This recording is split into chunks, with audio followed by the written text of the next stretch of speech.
Ok, usen do menega Saitano Katana Tadi Batan Pali do I Muye Nyama Jango usen do Hashubiro Lela Kejare Ninda Salebo Arima Sego Senjin the Se Shaba Sabiro Nyama Pianle Shit. Every Nyama Piangajaro, Pali a Shigo, a she day Nyama Piantara Cheta at oh, a David, a Yayi Mabole Muboli, Pali a she day Piantara go. Arima Tankata Saido, Wakata Saido, Tankata Wakata Zara, Pali Zagab Chinero, Basay Mamadi. Todo leve Tagairo, Tagamairo, Eddie, Palido Yam Yama Pian Buzo Leda Kama,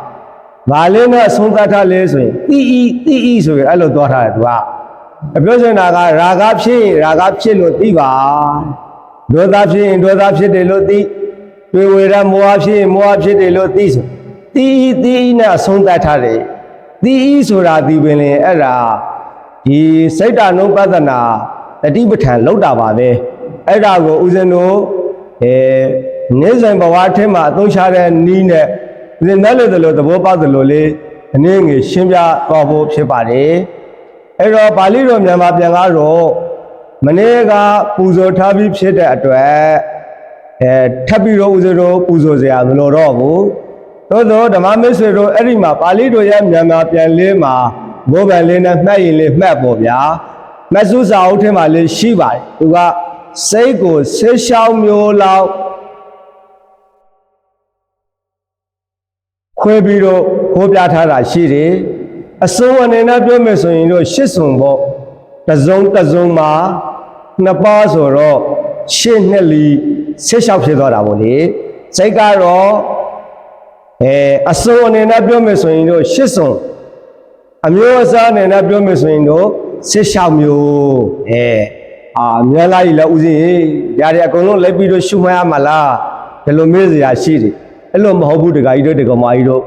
Agolo, decided the both of our go, Lela Pidora Kaja in the Tima Bobia, Ye that's in Lolo Si, Tabiro Masusa Oma, Matat in Tade, Every Paliro Yama Piangobe.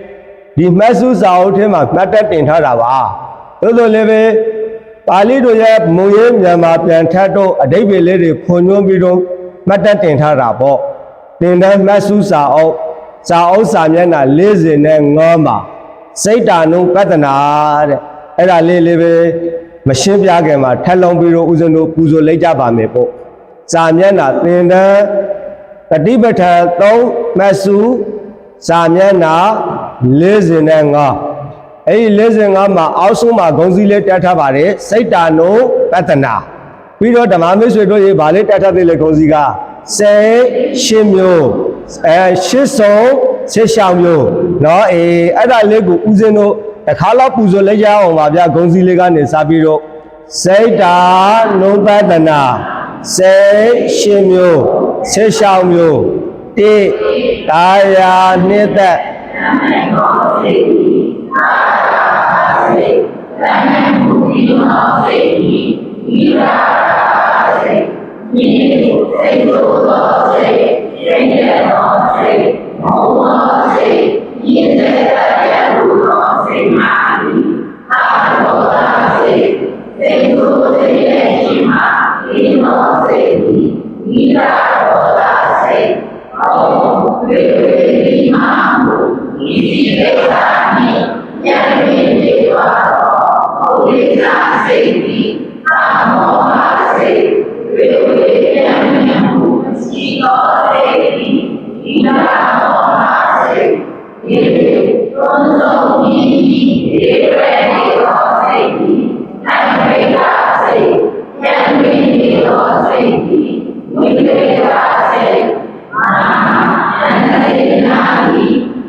ဟုတ်ကဲ့ပါဗျ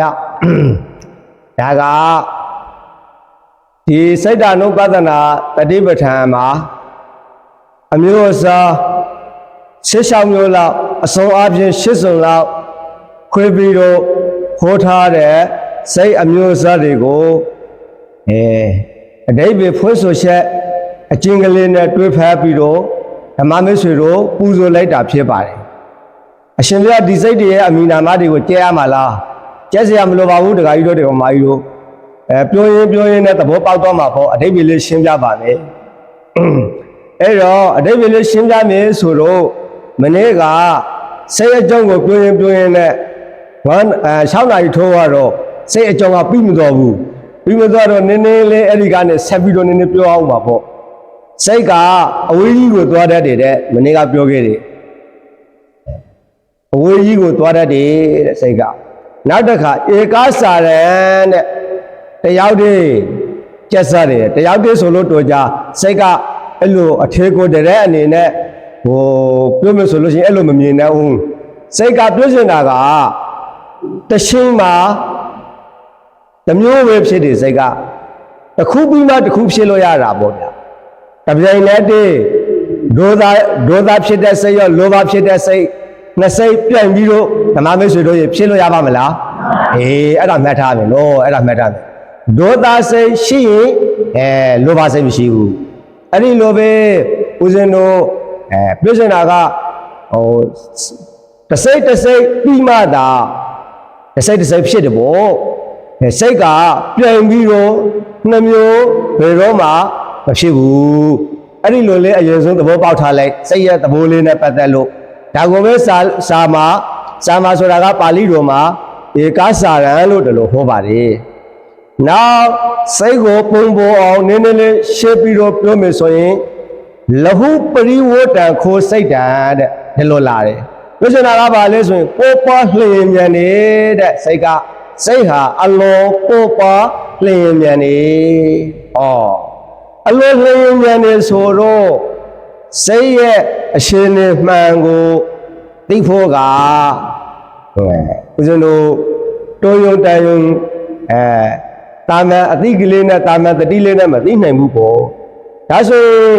စိတ်ဟာအလောလျင်မြန်တဲ့အတွက်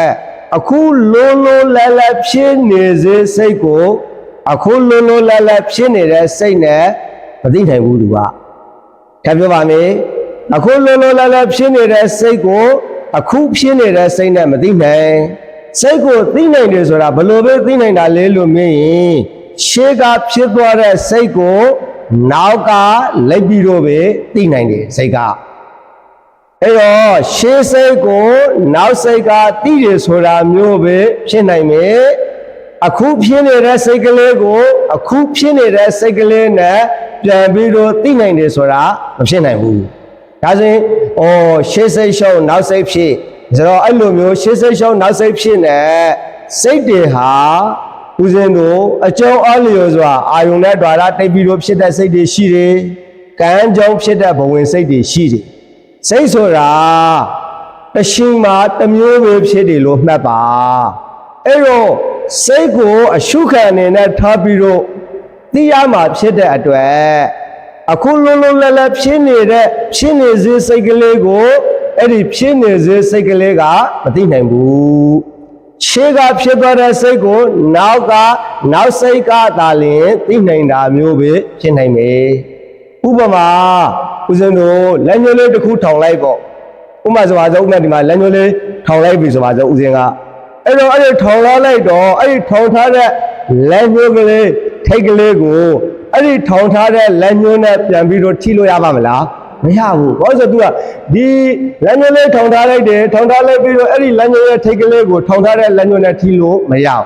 ဒီထောင်ထားတဲ့လက်ညှိုးကလေးကိုရဲ့ထိတ်ကလေးကိုထိရှင်နေဆိုရင်အခြားတစ်ပါးလက်ကလေးနဲ့ပဲဘာလို့ရမလဲထိနိုင်မှာပေါ့အဲ့ဒီလိုမှတ်တခါကြီးတို့တွေကမာကြီးတို့အခုလုံးလုံးလတ်လတ်ဖြစ်နေတဲ့စိတ်ကိုအဲ့ဒီဖြစ်နေတဲ့စိတ်နဲ့မသိနိုင်ဘူးပြည့်စင်တာကရှေးကဖြစ်သွားတဲ့စိတ်ကို နောက်ကလိပ်ပြီးတော့သိတာမျိုးပဲဖြစ်နိုင်တယ်အခုဒီစိတ်ဓာတ်နဲ့ပဿနာတတိပဋ္ဌာန်ကိုမြတ်စွာဘုရားဟောတယ်ဆိုတာစိတ်ကိုအရှုခံထားမယ်အဲ့ဒီဖြစ်နေဘာစိတ်ဖြစ်နေလဲဖြစ်နေတဲ့စိတ်ကလေးကိုခြေကဖြစ်သွားတဲ့စိတ်ကလေးကိုနောက်စိတ်လေးကနေမှတ်ပြီးတော့ဘာစိတ်ကလေးဖြစ်နေလဲဆိုတာကိုအရှိတဲ့အမှန်တိုင်းသိဖို့ပါပဲဒါကြောင့်ခြေကဖြစ်သွားတဲ့စိတ်ကိုနောက်ကနေလိပ်ပြီးတော့သိနိုင်ဖို့ရအတွက်တခါကြီးတို့တကောင်မကြီးတို့ရေဘာအနုပဒနာကိုဟောတာလဲဆိုရင်စိတ်ဓာနုပဒနာတတိပဋ္ဌာန်ကိုဟောတာဒါပဲသူကစိတ်ဓာနုပဒနာကအရှင်မယားရှေးကဖြစ်သွားတဲ့စိတ်ကိုနောက်ကနေလိုက်ပြီးတော့သိနေစရာလိုလားလိုတာပေါ့လိုတော့ပေါ့ဒါဆိုရှေးကဖြစ်သွားတဲ့စိတ်ကိုနောက်ကနေလိုက်မသိရင်ဘာဖြစ်မှာလဲဘာဖြစ်မှာလဲလို့မေးရင်တခါကြီးတို့တခါမကြီးတို့စဉ်းစားကြည့်လေရှေးကဖြစ်သွားတဲ့စိတ်ကိုတတိလေးနဲ့မဆောင်ချက်ဘူးဆိုလို့ရှိရင်အမှတ်တနည်းနေပြီဆိုရင်စိတ်ကထာဝဇိုင်းထာဝရမြင်းနေတာဒီစိတ်ကတောက်လျှောက်ဖြစ်နေတာတချို့ဆိုလို့ရှိရင်ဘလို့တောင်တွေးလဲဆိုလို့ရှိရင်ဒီစိတ်ကလေးဟာအမြင့်ထာဝရတည်နေတာခန္ဓာကိုယ်ကြီးထဲမှာခိုအောင်နေတာထာဝရတည်မြဲနေတဲ့အတ္တကလေးပဲလို့အဲ့ဒီလိုတောင်ယူဆတဲ့ပုံကိုယ်တွေရှိဒါကစိတ်ကိုအဲ့တော့ခုတခါကြီးတို့တခါမကြီးတို့ရဲ့ရှေ့ကဖြစ်သွားတဲ့စိတ်ကလေးကိုနောက်ကနေလက်ပြီးတော့သိလိုက်တဲ့အခါကျတော့စိတ်ဆိုတာမြဲတဲ့သဘောမှမဟုတ်ဘူးအခုရှေးကဖြစ်သွားတဲ့စိတ်ကလေးကရှုပ်ပြောက်သွားတယ်ဆိုကြပါစို့ဦးဇင်းဂျုံကလေးတစ်ခုပဲပြောမယ်မကျေနပ်တဲ့စိတ်ဖြစ်မကျေနပ်တဲ့စိတ်ကလေးဖြစ်နေတော့ငါးတန်နဲ့မကျေနပ်တဲ့စိတ်ကလေးဖြစ်နေပါလားလို့လေသိလိုက်တာနဲ့ရှေးကမကျေနပ်တဲ့စိတ်ရှိသေးလားမရှိတော့ရှုပ်သွားပြီအဲ့ဒီမကျေနပ်တဲ့စိတ်နေရာမှာဘာစိတ်နဲ့ဆောထိုးတာလဲမကျေနပ်တဲ့စိတ်ကလေးဖြစ်နေပါလားလို့တိတဲ့စိတ်ကအစထိုးတာအဲ့ဒါဆိုတော့တခါကြီးတို့တခါမကြီးတို့ရေရှေးစိတ်ကိုနောက်စိတ်နဲ့ရှုမှတ်တာကိုဘာတတိပဋ္ဌာန်လဲစိတ်ဓာနုပဒနာတတိပဋ္ဌာန်အဲ့လိုရှုမှတ်လိုက်မယ်ဆိုလို့ရှိရင်အမှတ်တမဲ့နေရင်ကြောင့်မရှုမှတ်ခြင်းကြောင့်မှားယွင်းတဲ့အတွေ့အခေါ်တွေမှားယွင်းတဲ့အယူဆတွေအဲ့ဒီလိုမဝင်လာတော့မောင်ရင်းတဲ့အယူဆတွေမောင်ရင်းတဲ့အတွေးကိုယ်တွေရှိနေတယ်ဆိုရင်တော့တွေ့တာတွေအမှုတိတာတွေနောက်ကနေဒီလိုလိုက်လာမှာပေါ့စိုးစိုးကလည်းပြောတယ်လေအဲ့ဒီလိုမျိုးအယူဆမှရှိနေတဲ့ပုံကိုယ်တွေကအများကြီးဘဟုတုတမရှိဘူးဆိုပါစို့ဓမ္မဘဟုတုတမရှိဓမ္မအသိမရှိတဲ့အခါကျတော့စိတ်နဲ့ပတ်သက်ပြီးတော့ဒီစိတ်ကလေးထာဝရတည်နေတာဒီစိတ်ကလေးကတကယ်တော့တခါကြီးတို့တခါမကြီးတို့ရဲ့စိတ်ကလေးဟာမြင်လားမမြင်ဘူးဖြစ်ပြီးရှေ့စိတ်ရှောင်းနောက်စိတ်အစားထိုးနဲ့အကျုပ်ဒီစိတ်တွေကလည်းပဲဖြစ်အောင်လုပ်နေတဲ့ပုံကိုလည်းမရှိဘူးနော်တရားရောက်ကနေပြီးတော့ဟေးဒီစိတ်ကလေးဖြစ်စေလို့အဲ့ဒီလိုတကိုးနဲ့စိတ်ဖြစ်အောင်ဖန်တီးနေတဲ့ဖန်တီးရှင်ရှိပါလားမရှိဘူးဦးဇင်းတို့တခါကြီးတို့တခါမကြီးတို့ဒီအဘိဓမ္မာသင်တဲ့ပုံကိုလည်းဆိုရင်သိတယ်စိတ်က2မျိုးပဲရှိတယ်အစောအမျိုးစားခွဲလိုက်ရင်ဘဝင်စိတ်နဲ့ဝီထိစိတ်ဘာစနဲ့ဘာစလဲဘဝင်စိတ်နဲ့ဝီထိစိတ်ဝီထိစိတ်ဆိုတာကတော့မြင်တယ်သိတယ်ကြားတယ်နားတယ်စားတယ်ထိတယ်တွေ့တယ်အဲ့ဒီစိတ်တွေကိုကြတော့ဝီထိစိတ်လို့ခေါ်တယ်သူကအဲ့ဒီလိုမဟုတ်ဘဲနဲ့အဲ့ဒီဝီထိစိတ်မဖြစ်တဲ့အချိန်မှာပေါ့လေဘဝတစ်ခုပြတ်တောက်မသွားအောင်ဘဝကိုပြောမယ်ဆိုလို့ရှိရင်စောင့်ရှောက်တဲ့စိတ်လို့ပြောလို့ရတဲ့ဘဝင်စိတ်အဲ့ဒီဘဝင်စိတ်ကကြတော့အတိတ်ကံကြောင့်ဖြစ်တာမို့လို့သူကကြတော့ဘဝင်စိတ်တွေအတိတ်ကံကြောင့်ဖြစ်တာအခုတခါကြီးတို့တခါမကြီးတို့မြင်တယ်ကြားတယ်မြင်သိစိတ်ဖြစ်တယ်ကြားသိစိတ်ဖြစ်တယ်နာသိစိတ်ဖြစ်တယ်စားသိစိတ်ထိသိစိတ်တွေးကြံသိစိတ်ဆိုတာကတော့အာယုန်နဲ့ဓာရတိတ်လို့ဖြစ်တာဘာနဲ့လဲဘာဖြစ်တာလဲအာယုန်နဲ့ဓာရတိတ်လို့ဖြစ်တာအရှင်ဘုရားရေရှောက်လိုက်တာတပည့်တို့အဘိဓမ္မာလည်းမတက်ဘူးနားမလည်ဘူးနင်းလေးတို့တခါကြီးတို့တခါမကြီးတို့တခါမှနားမထောက်ဘူးရင်တခါနဲ့ထောက်ဘူးရင်သိသွားတာပေါ့ဗျာနင်းလေးမှတ်မိသွားတာပေါ့အဲ့ဒီလိုမှတ်ဒါဆိုစိတ်က2မျိုးရှိတယ်ဘဝင်စိတ်နဲ့ဝီထိစိတ်တော့တခါကြီးတို့တခါမကြီးတို့ဒီဝီထိစိတ်အဲ့ဒီဝီထိစိတ်မှလည်းပဲအဲ့ဒီဝီထိစိတ်ကလည်းပိစုပန်အတိတ်အနာဂတ်ကာလ3ပါးရှိတဲ့ထဲကပိစုပန်ဖြစ်စေအခိုက်တန်းမှာ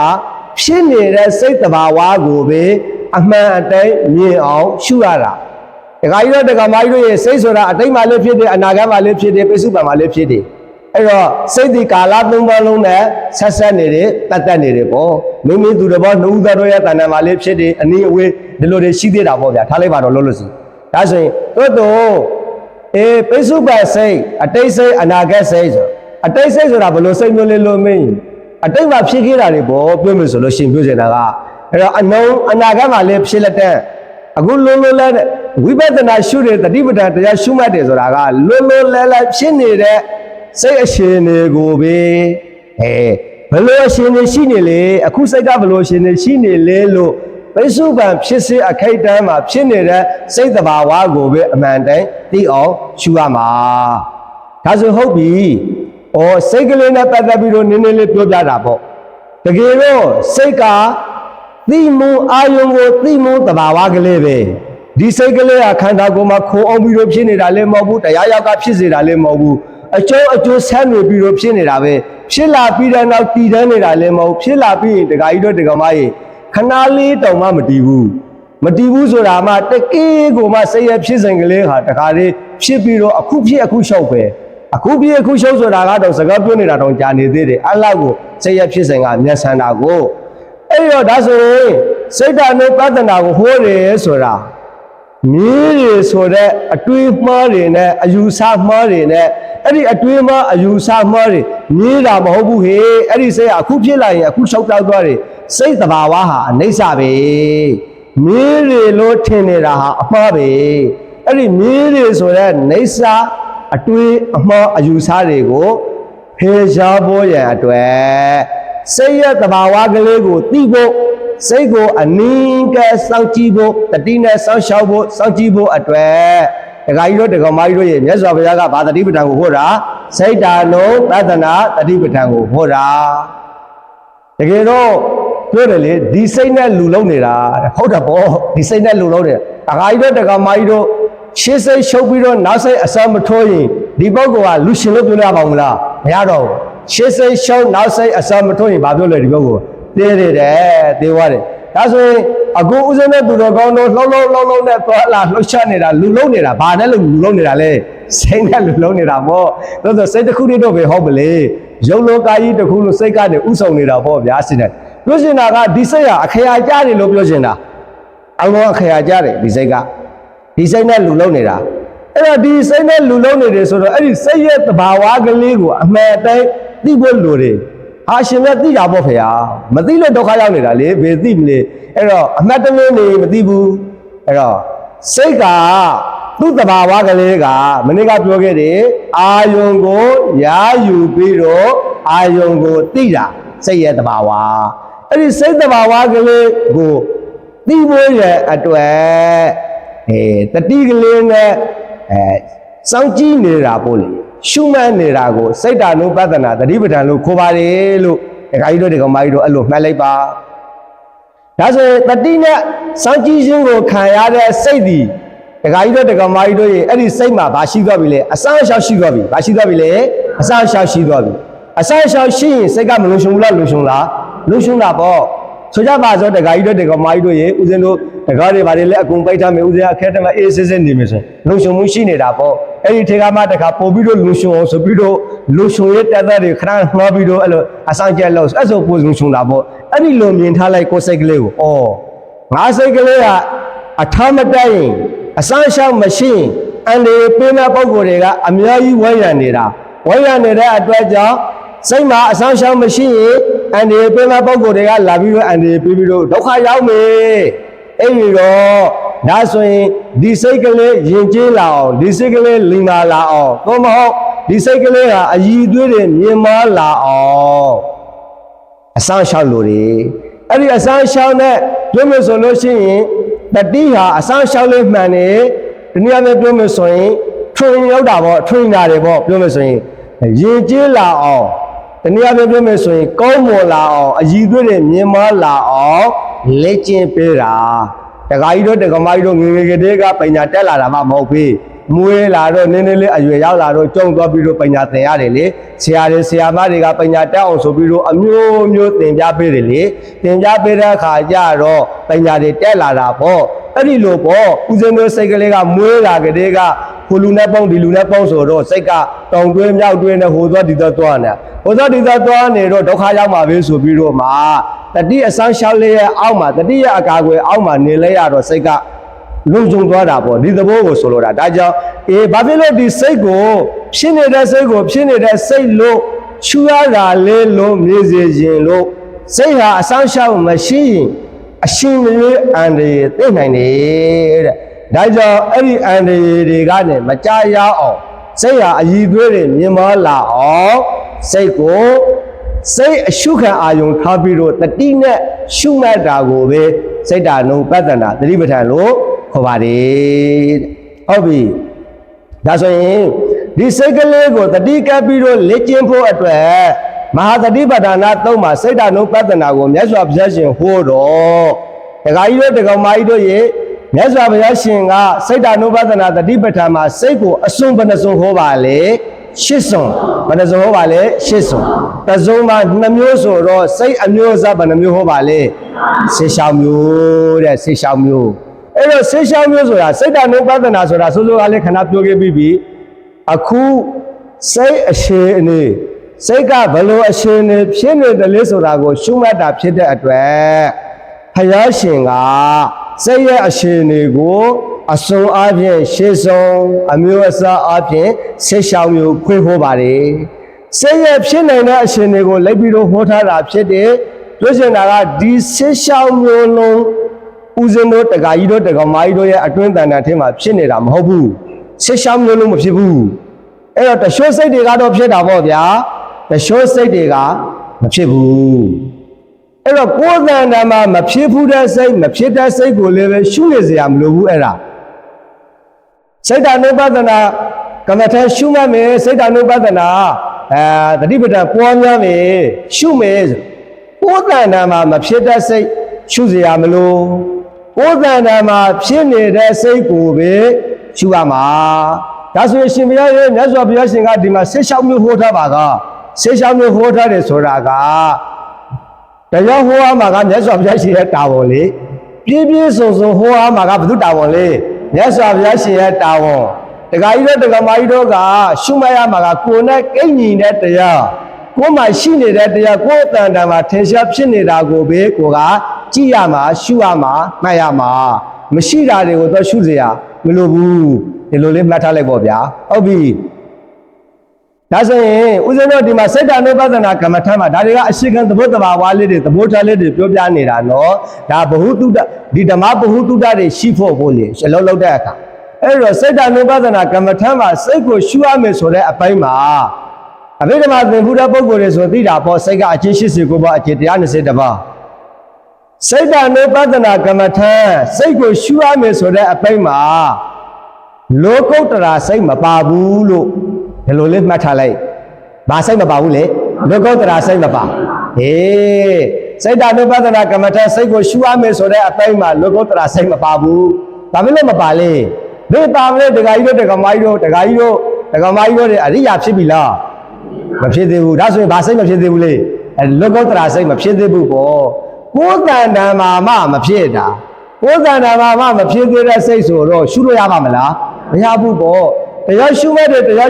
ဆိုတာကိုယ်တန်တန်မှာဖြစ်နေတဲ့သဘောတရားလေးတွေကိုဖြစ်နေတဲ့အတိုင်းအမှန်တိုင်းသိအောင်ရှုမှတ်တာဆိုတော့လောကုတ္တရာစိတ်ကိုယ်တန်တန်မှာမဖြစ်ပေ။နောက်တစ်ခုကတက္ကကြီးတို့တက္ကမကြီးတို့ရေလောကုတ္တရာစိတ်ဆိုတာကတာယာမှုနဲ့ဆွေးလန်းတဲ့တဏှာအမြင်မှားမှုနဲ့ဆွေးလန်းတဲ့ဒိဋ္ဌိတဏှာဒိဋ္ဌိဆိုတဲ့ဥပါဒံတို့၏အာယုံပြုရနေပေကနေလုံးမြောက်သွားတဲ့စိတ်ကိုဗာစိတ်လို့ခေါ်လေလောကုတ္တရာစိတ်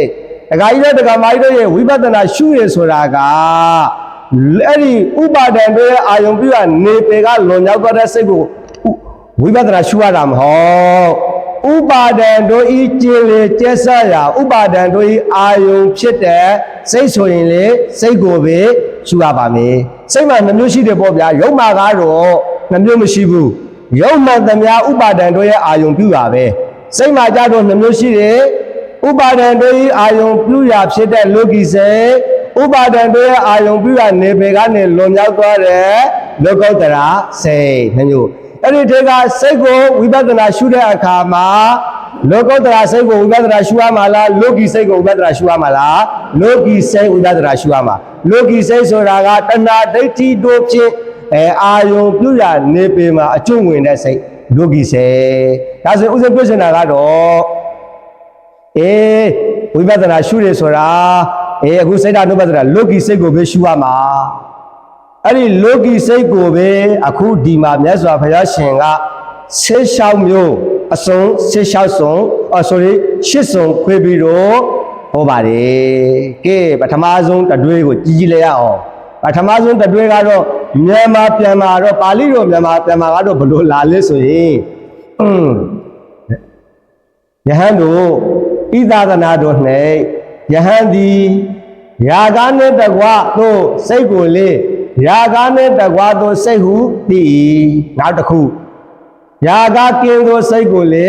ရာဂကင်းသောစိတ်ဟုသိ၏တခါကြီးတို့တခါမကြီးတို့ရဲ့အဲ့ဒါကတတွေးတစုံပေါ့ဗျာတစုံပေါ့အနတ္တရံလို့ပေါ့တစုံ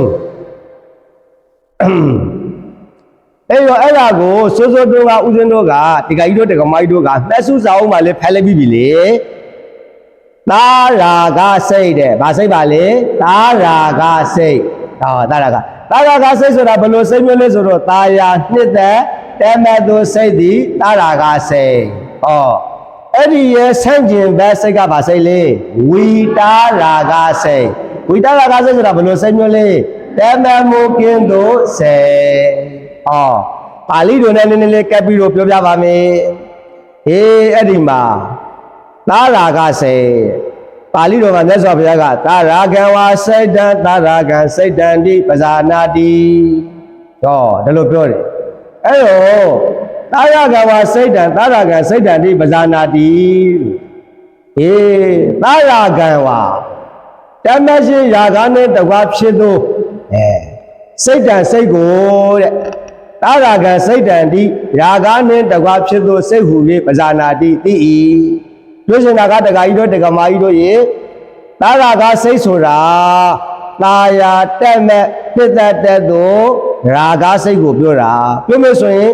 လောဘနဲ့ရှင်တဲ့စိတ်ကိုပြောတာဘာစိတ်ပြောတာလဲလောဘနဲ့ရှင်တဲ့စိတ်တက္ကကြီးတို့တက္ကမကြီးတို့ရေ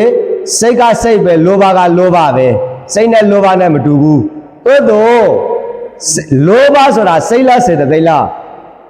အလုံးပြောဒီမှာဗိမိတမသိတဲ့ပုံတွေနိုင်ပါဘာလဲလောဘသည်စိတ်လားစေတသိက်လားစေတသိက်လောဘကတက်မဲ့သို့တော့လောဘနဲ့စိတ်နဲ့ဘယ်လိုပေါက်လဲစိတ်နဲ့စေတသိက်ဆိုတာတက္ကကြီးတို့တက္ကမကြီးတို့ရေအမြဲတမ်းပေါင်းပြီးတော့နေတာအမြဲတမ်းရှင်တွဲပြီးတော့နေတာဒါကြောင့်လေသံပယောကသံပယုတ်တာအမြဲရှင်တွဲပြီးတော့နေစိတ်နဲ့စေတသိက်ကိုဦးဇင်းတို့ခွေးပြီးတော့ပြောလို့ရပါမလားမရဘူးပြောလို့ရတယ်ခွေးပြီးတော့အလုံးမလုံးဘူးသူတို့ကဒါဆိုရင်ဟုတ်ပြီဗျပထမဆုံးရှုမှတ်တဲ့စိတ်ကလေးရဲ့အရှင်တွေကိုပြောမယ်ပထမဆုံးစိတ်ပေါ့ဦးဇင်းတို့တဏ္ဍာသူတော်ကောင်းတို့ရဲ့တဏ္ဍာမှာအဖြစ်မြတ်တဲ့စိတ်ပဲဒီစိတ်ကလေးပဲသာရကံဝါစိတ်တံသာရကံစိတ်တံဒီပဇာနာတိကိုယ်တဏ္ဍာမှာရာဂဆိုတဲ့ဆွေးလဲခြင်းအဲ့ဒီရာဂဆိုတဲ့ဆွေးလဲခြင်းနဲ့တကွာဖြစ်တဲ့စိတ်ကလေးကိုယ်တဏ္ဍာမှာဖြစ်နေတယ်ဆိုရင်တဲ့ဆွေးလဲခြင်းနဲ့တကွာဖြစ်တဲ့စိတ်ကလေးလို့သိပါဒါလိုပြောတယ်ဒါပါဠိအရှိတိုင်းမြန်မာလိုပြောရင်တော့နားလည်စီမှနားလည်ဦးမှာပေါ့လို့စီတော့ပြန်ပြီးရင်အကျဉ်းရှုပ်ပြမယ်အမှန်ကတက္ကကြီးတို့တက္ကမကြီးတို့ရာဂဆိုတာသုတ်တန်ဒေသနာတို့ရဲ့စကားရာဂအရာကောင်းရင်အဘိဓမ္မာအရာကောင်းရင်ဘာရမှာလဲလောဘစေတသိက်အဲ့တော့ဒီမှာစိတ်တွေကိုကြတော့စိတ်ကကြတော့သူကသဘာဝကလေးကသဘောလက္ခဏာကတစ်ခုတည်းပဲသူကစိတ်ဒီဘာသဘောလက္ခဏာရှိလေအာယုံကိုရာယူသိခြင်းဒါဆိုရင်ဒီမှာမြတ်စွာဘုရားရှင်ကစိတ်ဓာတ်နုပဿနာတတိပဋ္ဌာန်မှာ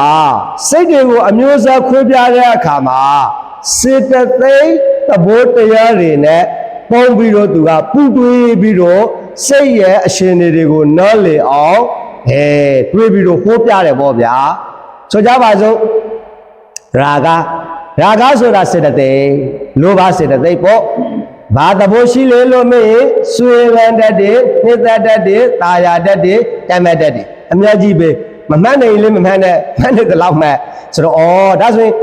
တခါကြီးတော့တခါမိုက်တို့ရတန်တမှာလိုချင်စရာအာယုံနဲ့တွေးလို့ရှိရင်လိုချင်တဲ့စိတ်တွေမဖြစ်ဘူးလားဖြစ်ဘူးလားအေးပါဖြစ်နေတာလိုချင်တဲ့စိတ်ကအဲ့တော့မဖြစ်ဘူးလို့ပြောမြအေးပါဖြစ်တယ်အဲ့တော့အဲ့ဒါကိုအဲ့တော့တကယ်တော့တခါကြီးတော့တခါမိုက်တို့ရေလိုချင်တဲ့သဘောကလေးကအဲ့ဒါလောဘသဘောတော့အဲ့ဒီစိတ်ကလေးဟာအဲ့ဒီလောဘဆိုတဲ့စိတ်ကရှင်လေလိုက်တော့ရှင်လေခံရတဲ့စိတ်ဒီလည်းပဲဗာစိတ်ဖြစ်သွားလေလောဘစိတ်ဖြစ်တော့ဗာစိတ်ဖြစ်သွားလေလောဘစိတ်ဆွေးလန်းနေဆိုတာလောဘရာဂအဲ့ဒီရာဂနဲ့ပုံလိုက်တဲ့စိတ်ကိုဗာစိတ်လို့ကိုလေရာဂစိတ်ရာဂကရာဂတတ်တတ်ပဲစိတ်ကစိတ်တတ်တတ်ပဲတို့အဲ့ဒီရာဂနဲ့ပုံလိုက်တဲ့စိတ်ကိုဗာစိတ်လို့ကိုလေရာဂစိတ်ဒီလိုဆိုလိုတာနော်ဒီလိုပေါ့ကိဒါဆိုရင်ဦးဇင်းတို့စိတ်ကလေးကိုလောဘနဲ့ပုံလိုက်ရင်အဲ့ဒီစိတ်ကိုဗာစိတ်လို့ကိုမလဲလောဘစိတ်ဒေါသနဲ့ပုံလိုက်ရင်ဒေါသစိတ်မောဟနဲ့ပုံလိုက်ရင်မောဟစိတ်ဘာစိတ်ပဲဖြစ်ဖြစ်အခုဒီမှာကတော့ငါတန်တန်မှာရာဂဆိုတဲ့ဆွေးလန်းခြင်းနဲ့ဒုက္ခဖြစ်တဲ့စိတ်ကလေးဆွေးလန်းတဲ့ခြင်းနဲ့ဒုက္ခဖြစ်တဲ့စိတ်ကလေးကိုဆွေးလန်းခြင်းနဲ့ဒုက္ခဖြစ်တဲ့စိတ်ကလေးလို့သိပါတယ်အဲ့လိုဖြစ်နေကြတော့ဗောနောက်တစ်ခါသူနဲ့တွေးဖက်ပြီးတော့လာတာကတွေးဖက်ဆိုတာဆန့်ကျင်ဘက်ပေါ့ပြီးတော့သူနဲ့ဆန့်ကျင်ဘက်ကဝိတရာဂံဝါစိတ်တံဝိတရာဂံစိတ်တံဒီပဇာနာတိမြန်မာလိုပြောမယ်ဆိုရင်တော့ရာဂကင်းသောစိတ်ကိုလေရာဂကင်းသောစိတ်ကိုသိ၏အဲ့ဒါမြန်မာပြန်လိုက်တာပေါ့နောက်ထပ်နည်းလေးပြန်ပြီးတော့မြန်မာစကားနဲ့ပဲထပ်ပြောမယ်ဆိုရင်ရာဂစိတ်ဆိုတာဆွေးလန်းတဲ့စိတ်ကိုပြောတာအဲ့တော့အခုဒီမှာကကြတော့ဝိတဆိုတာကင်းနေတဲ့ရာဂကရာဂဝိတကကင်းနေဆိုတော့တခါကြီးတို့တက္ကမကြီးတို့ရေဘာကင်းတဲ့စိတ်လေးရာဂကင်းတဲ့စိတ်ဝိတရာဂစိတ်တမန်မှုကင်းတဲ့စိတ်ဆွေးလန်းမှုကင်းတဲ့စိတ်တာယာမှုကင်းတဲ့စိတ်အဲ့ဒီစိတ်ကိုဘာစိတ်လို့ခေါ်မလဲဝိတရာဂစိတ်တခါကြီးတို့တက္ကမကြီးတို့ရေအမြဲတမ်းတခါကြီးတို့တက္ကမကြီးတို့ရဲ့တန်တန်မှာအမြဲတမ်းလိုချင်တဲ့စိတ်ရာဂစိတ်ဖြစ်နေတာမှမဟုတ်တာရာဂစိတ်ကင်းနေတဲ့ရှင်မရှိပါလားရှိတာပေါ့အဲ့ဒီလိုရာဂစိတ်ကင်းနေတဲ့ရှင်မှာလည်းပဲရာဂစိတ်ကင်းနေတယ်လို့သိပါဒါပဲအဲ့ဒါကိုပြောတာအဲ့ဒါဒီကမ္မထရှုတာပဲအဲ့ဒါကမ္မထပေါ်တာပဲအဲ့လိုရင်းတစ်ခေါက်ထပ်ပြောလိုက်ပြီအဲ့ဒါဆိုရင်ပြောမယ်ဆိုရင်ကိုယ်တန်တာမှာလောဘတွေ့တာမှုဆွေးလန်းမှုဆိုတဲ့စိတ်ဖြစ်နေဘာလို့ရမှာလဲဖြစ်မှန်သည်ဒါဖြစ်မှန်သည်လောဘကင်းရင်လည်းပဲဗာသိရမှာလေလောဘကင်းမှန်သိပါသိခိုင်းတာအဲ့ဒါကိုပဇာနာတိသိပဇာနာတိသိဆိုတာအဲ့ဒါပါပဲတခါကြီးတို့တက္ကမကြီးတို့ရေဒါဆိုရင်အဖြစ်များတဲ့သဘောလေးသိသွားပြီအဲ့တော့ဒီနေရာမှာမဟာစီဆရာတော်ဘုရားကြီးရှင်းပြထားတဲ့အလုံးလေးနည်းနည်းလေးပြောပါမယ်ဝိတရာဂစိတ်ဆိုတာတဏှာနဲ့တဏှာအတိတ်ပဲကောက်တာမတူဘူးသူကတဏှာမှာဆိုရင်ယဟန္တာပုဂ္ဂိုလ်တို့ရဲ့တဏ္ဍာမှာယဟန္တာပုဂ္ဂိုလ်တို့ရဲ့တဏ္ဍာမှာဖြစ်တဲ့စိတ်ကိုပြောတာရာဂကင်းတဲ့စိတ်ယဟန္တာပုဂ္ဂိုလ်ကိုရည်ရွယ်တယ်သူကဒီနေရာမှာကကြတော့ဝိတရာဂစိတ်ဆိုတာဘယ်လိုစိတ်မျိုးကိုပြောတာလဲလို့မေးရင်ပထမဆုံးပြောလိုက်တယ်ဗျာတခါကြီးတို့တခါမကြီးတို့ဆွေးလန်းမှုလောဘကင်းတဲ့စိတ်ဆိုတာတဲ့ဘယ်လိုစိတ်မျိုးကိုပြောတာလဲလို့ဆိုတော့ပထမဆုံးကရာဂနှင့်တကွာဖြစ်သောစိတ်လို့ပြောလိုက်တဲ့အတွက်အဲ့ဒီစိတ်ကလွဲရင်ကြံတဲ့စိတ်အလုံးဟာဝိတရာဂစိတ်ပဲဆွေးလန်းတဲ့စိတ်ကိုတော့ဗာစိတ်လို့ခေါ်မလဲရာဂစိတ်အဲ့ဒီဆွေးလန်းမှုရာဂဆိုတဲ့ရာဂကင်းတဲ့စိတ်ဆိုတာအဲ့ဒီဆွေးလန်းမှုရာဂနဲ့တကွာဖြစ်တဲ့စိတ်ကလွဲရင်ကြံတဲ့စိတ်အလုံးဟာဗာစိတ်လေဝိတရာဂစိတ်ဥပမာဘောတခါကြီးတို့တခါမကြီးတို့မုတ်ဖူးမြုံနီးမုံမေးဥသောဆိုမုတ်ဖြူကိုခေါ်လိုက်တယ်ဆိုရင်ကြံတဲ့လူတွေကမုတ်ဖြူမဟုတ်တော့ဘူးပေါ့ကာလာတွေအများကြီးတွေကအဖြူလို့ပြောလိုက်ရင်ကြံတာတွေဟာအဖြူမဟုတ်တာပေါ့ဒါလို့ဆိုလိုတာပေါ့အဲ့တော့အဲ့ဒါကိုဒီမာဇီဆရာတော်ကြီးကရှင်းပြတာကကိုယ်တိုင်တာမှာဆိုကြပါစို့ရာဂဖြစ်တဲ့စိတ်ကလေးဖြစ်နေတယ်ဖြစ်နေတော့တခါကြီးတို့တခါမကြီးတို့ရေ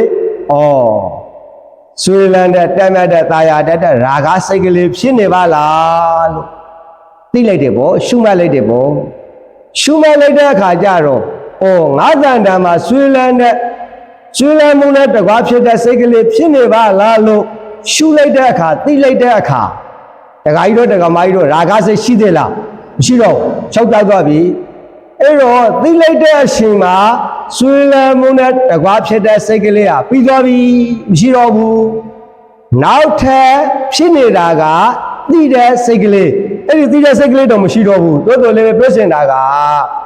အဲ့ဒီတော့နောက်ထပ်ကိုကဆက်ဖြစ်နေတာကသိတဲ့စိတ်ကလေးနဲ့ဆက်သွားနေတာဆိုတော့တခါကြီးတို့တခါမကြီးတို့နားလည်အောင်ပြောတဲ့နေရာမှာကတော့ပရမတ္ထသဘောတရားတွေရဲ့မျက်စံမှုကိုလိုက်ပြီးတော့ဦးဇင်းတို့မြင်အောင်ပြောလို့မရဘူးနားလည်အောင်ပဲပြောရမယ်အဲ့တော့ဟုတ်ပြီ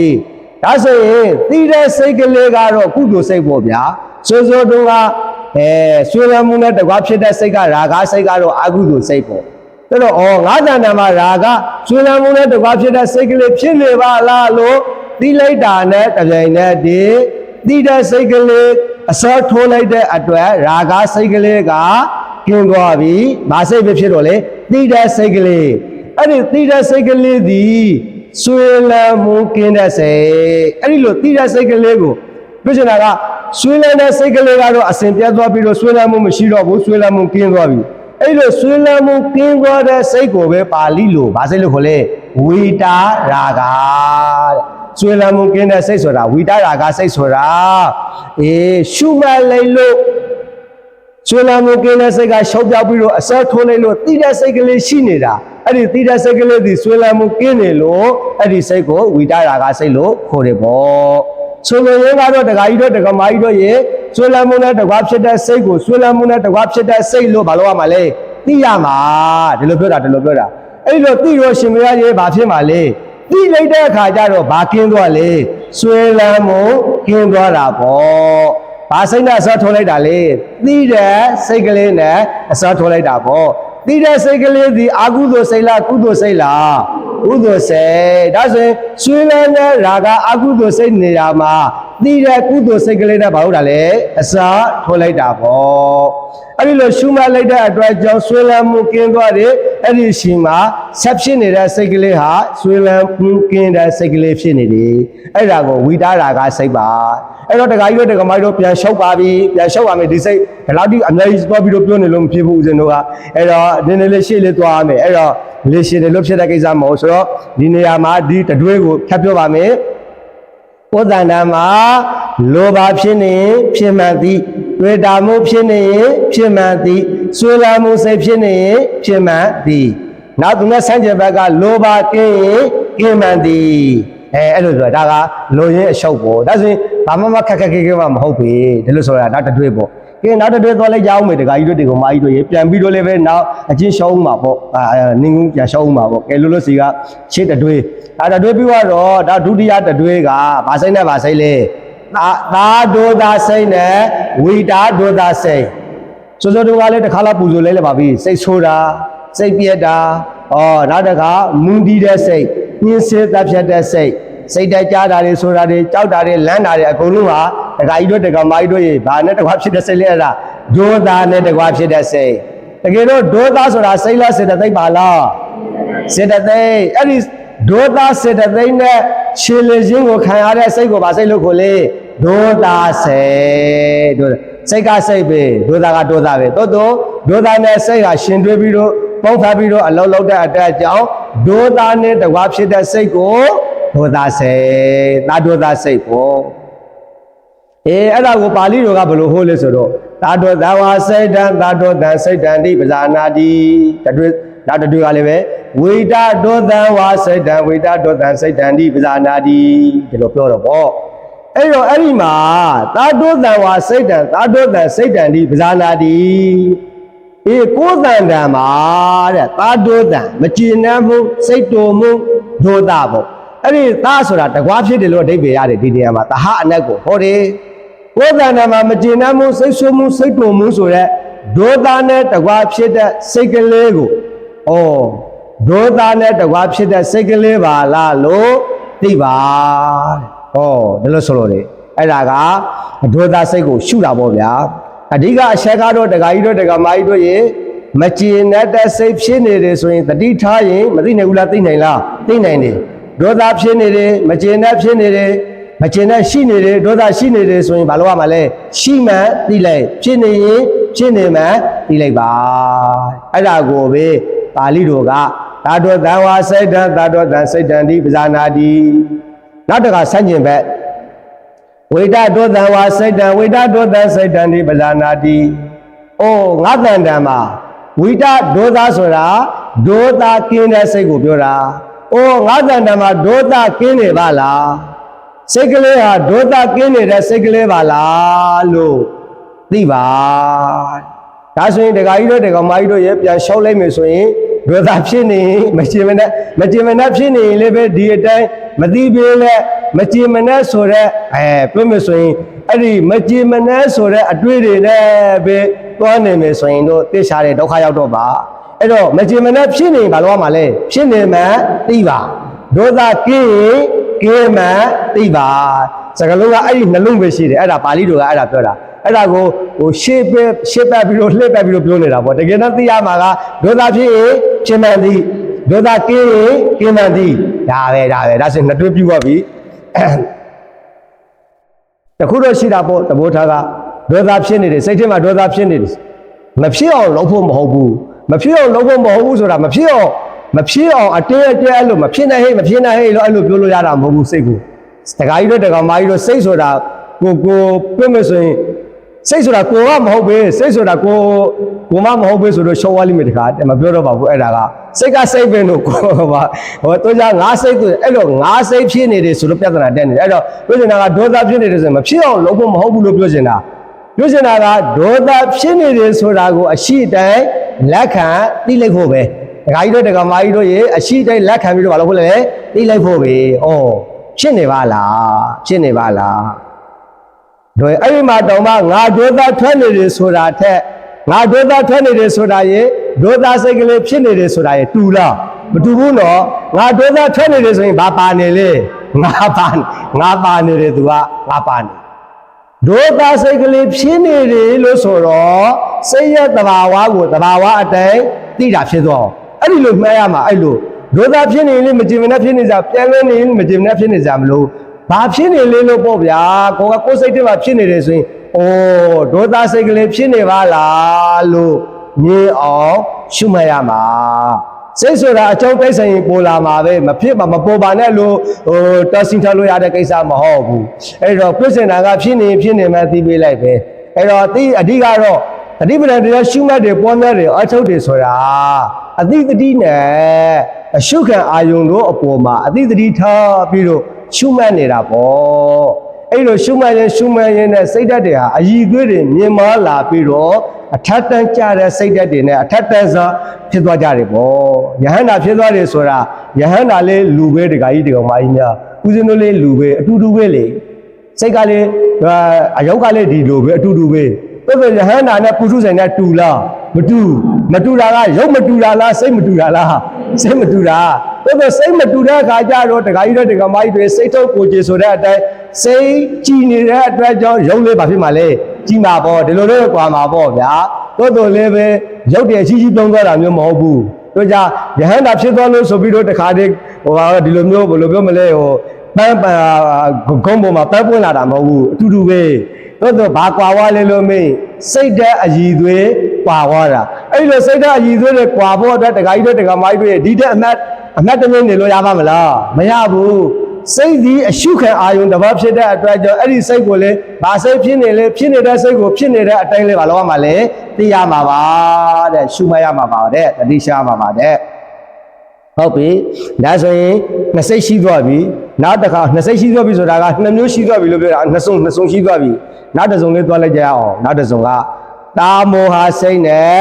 ဝိတာမောဟစိတ်ဟောအဲ့ဒါဆိုရင်မခတ်တော့ဘူးလို့တကယ်ကြီးတို့တကယ်မကြီးတို့ရှုဒီစိတ်တွေကတော့ဦးဇင်းတို့တဏ္ဍာမှာဖြစ်သေးလားမဖြစ်တော့ဘူးလားဒေါသတကယ်ကြီးတို့တဏ္ဍာမှာဖြစ်တုံးပဲလားမဖြစ်တော့ဘူးလားဖြစ်တာပေါ့ဖြစ်နေတယ်မှာဖြစ်တုံးမရှိသေးဒါဆိုရင်ဒီစိတ်ကမရှုရမှာလားမျက်ွယ်တူးထားမှာလားရှုရမှာစိတ်ဒီစိတ်ကရှုရမယ့်စိတ်တွေဒီစိတ်တွေကဟိုအထက်ဟိုနောက်ပိုင်းလာလေဥမေမဟကတစိတ်တို့အဲ့ဒီသာဥတရစိတ်အဲ့ဒီစိတ်တွေကကြတော့ကိုယ်မှမရှိရင်ရှုစရာမလိုဘူးအခုဒီဒေါသစိတ်ကတော့တခါကြီးတို့တခါမကြီးတို့ရေရှိတယ်ပေါ့ကိုယ်အလိုမကြရင်ဖြစ်နေတာဒေါသတွေက ကြောင့်တစ်ခါကျမှတ်တော့ဘယ်လောက်ဖြစ်လဲဒေါသဘယ်နှကြိမ်လောက်ဖြစ်လဲတစ်ခါဖြစ်ရင်တစ်ခါဒါအဲ့လိုလီတာလေးနဲ့သာမှတ်တော့သုံးဖို့တစ်ခါကျဂနန်းလေးနဲ့မှတ်တော့တစ်ကြိမ်ဖြစ်ပြီနှစ်ကြိမ်ဖြစ်ပြီအဲ့ဒါဆိုရင်တစ်ဖြည်းဖြည်းနဲ့နောက်ပိုင်းကျရင်ဒေါသဖြစ်တဲ့နှုံးတွေကလေရောကြွားလိမ့်မယ်တခါကြီးတို့တကမာကြီးတို့အဲ့လိုမဟုတ်ဘဲနဲ့အမှတ်တမဲ့အနေနဲ့ဒေါသဖြစ်ရင်လည်းဖြစ်မှမသိဒေါသဖြစ်နေရတာကိုပဲအရသာတွဲနေတယ်ဆိုရင်တို့တခါကြီးတို့တကမာကြီးတို့အဲ့ဒါဒေါသကရိုးနေဖို့ကမလွယ်ဘူးအဲ့ဒါဒီတိုင်းလှောထားရင်မရောဘူးနော်အရှင်မရရဲ့ငေတို့ဒေါသထွက်တာကြည်လိုက်ရင်တစ်ဖြည်းဖြည်းနဲ့ရိုးသွားမှာပေါ့ဟောထင်နေတာမဟုတ်ဘူးအဲ့ဒါမရောဘူးတခါကြီးတို့တကမာကြီးတို့အရှုပ်စင်ကြည်လိုက်ရင်ကိုယ်တော်ဒေါသကြည်လာသေးတယ်အဲ့လိုရှိသေးတယ်နော်အဲ့လိုရှိပါလေအဲ့တော့ဆရာတော်ကြီးတစ်ပါးရှိပြောဖူးတာကြားဘူးလေ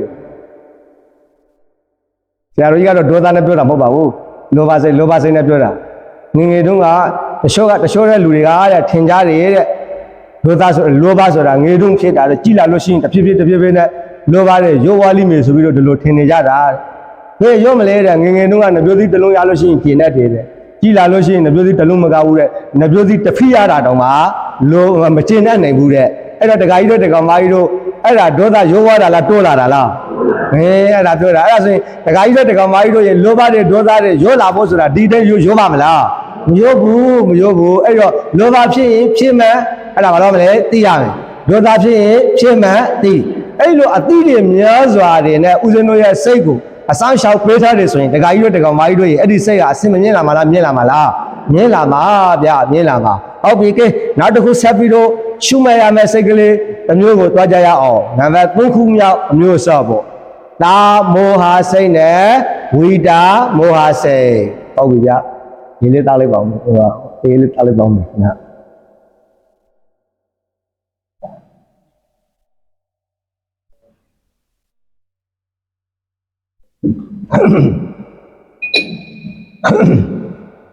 ရှုမှတ်ဖို့ကမခက်ဘူးနော်တရားရှုမှတ်ဖို့ကမခက်ဘူးရှုမှတ်နည်းတွေကမခက်ဘူးရှုမှတ်ဖို့အတွက်သာခက်နေတာမလုပ်လို့ခက်နေတာအလောက်ကမခက်ဘူးလုပ်ငန်းစဉ်ကမခက်ဘူးကိုယ်တဏ္ဍာမှာဖြစ်နေတာကိုအမှန်တည်းသိဖို့အတွက်ကတတိလေးထားလိုက်ရင်သိတာပဲလေဘာမှခက်မှမဟုတ်ဘူးအဲ့ဒီလိုတတိလေးထားပြီးတော့စောင့်ကြည့်ဖို့တာကိုပြင်းနေတာပြင်းနေတဲ့စိတ်ကိုသိရမှာတော့အခုလာမှာကအဲ့ဒါလာမှာအခုဆက်လာမှာကကဲဟုတ်ပြီဗျာစကားကိုကြိုပြီးတော့ပြောနေတော့ဟိုမြောက်ဒီမြောက်ဖြစ်နေမှာပေါ့ကဲရှင်းသွားလိုက်ကြအောင်ပါပဲနံပါတ်တခါကြီးတဲ့ကမာကြီးတို့ရေနံပါတ်3အတွေ့ကဘာအတွေ့ပါလဲတာမောဟစိတ်နဲ့ဝိတာမောဟစိတ်အခုတော့သာဒေါသစိတ်ဆိုတာကတော့ဒေါသမှုစိတ်လို့ပြောလို့ရတာပေါ့ဗျာဒေါသနဲ့တကွာဖြစ်တဲ့စိတ်ပေါ့အခုကတော့သာမောဟစိတ်ဆိုတာကကြတော့မောဟနဲ့တကွာဖြစ်တဲ့စိတ်ပါဠိတော်လေးတစ်ခါတော့ပူဇော်ပါဦးမယ်တာမောဟံဝါစိတ်တံတာမောဟံစိတ်တံဒီပဇာနာတိသူရဲ့ဆန့်ကျင်ဘက်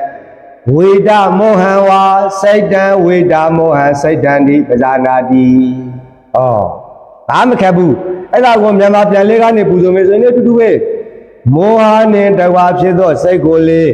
မောဟနဲ့တကွာဖြစ်သောစိတ်ဟုတည်၏မောဟကင်းသောစိတ်ကိုလေမောဟကင်းသောစိတ်ဟုတည်၏အဲ့တော့မောဟဆိုတာကိုအဓိပ္ပာယ်လေးမဆုစာအုပ်ထဲမှာဖော်ပြထားတယ်တွေ့ဝေတဲ့စိတ်ပိုင်းထဲမှာကတော့မောဟမှုစိတ်ပဲနှစ်ပါးရှိပါလေနှစ်ပါးဘာစိတ်နဲ့ဘာစိတ်လဲဝီဇီကိစ္စသဟာဂုတ်စိတ်နဲ့ဥဒိစ္စသဟာဂုတ်စိတ်ဝီဇီကိစ္စဆိုတာတိုလို့နဲ့မဆုံးဖြတ်နိုင်တာပေါ့တန်တရားဖြစ်နေတာပေါ့အင်္ဂလိပ်လိုပြောမယ်ဆိုရင်တောက်ဖြစ်နေတယ်ပေါ့လေပြောမယ်ဆိုရင်တန်တရားဖြစ်နေတာတရားလေးယုံကြည်မှုမရှိဟုတ်ပါမလားဖြစ်နေတာအဲ့ဒါနောက်တစ်ခါပြန်လွင်းနေတဲ့ဥဒိစ္စပြန်လွင်းနေအဲ့ဒီစိတ်နှစ်စိတ်ကိုပဲမောဟမှုစိတ်လို့ခေါ်တာပေါ့ဗျာဒါဆိုရင်ပါဠိတော်ကိုမြန်မာပြပြန်လိုက်ပါမယ်တာမောဟံဝါစိတ်တံတာမောဟစိတ်တံဒီပဇာနာတိဘလို့ရှုရမှာလဲဆိုရင်တာမောဟံဝါစိတ်တံမောဟနဲ့တကွာဖြစ်သောစိတ်တာမောဟစိတ်တံဒီတဲ့မောဟနဲ့တကွာဖြစ်သောစိတ်ဟူ၍ပဇာနာတိတိမောဟနဲ့တကွာဖြစ်တဲ့စိတ်တွေ့မှုနဲ့တကွာဖြစ်တဲ့စိတ်ကိုလည်းပဲအမှန်တိုင်းသိအောင်ကြိုးစားပါတခါကြီးတို့တခါမကြီးတို့ရဲ့တတိကတ်ထားမယ်ဆိုရင်ကိုယ့်ရဲ့ဖြစ်နေတဲ့စိတ်အရှင်တွေကိုမသိနိုင်ဘူးလားသိနိုင်ပါလားသိနိုင်ပါတယ်ဗျာ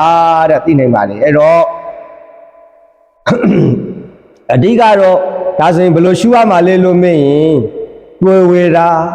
ဘာလုံးလို့လောရမှန်းမသိတာအဲ့ဒါဘာဖြစ်နေတာလဲအဲ့ဒါမောဟစိတ်ဖြစ်နေတာပို့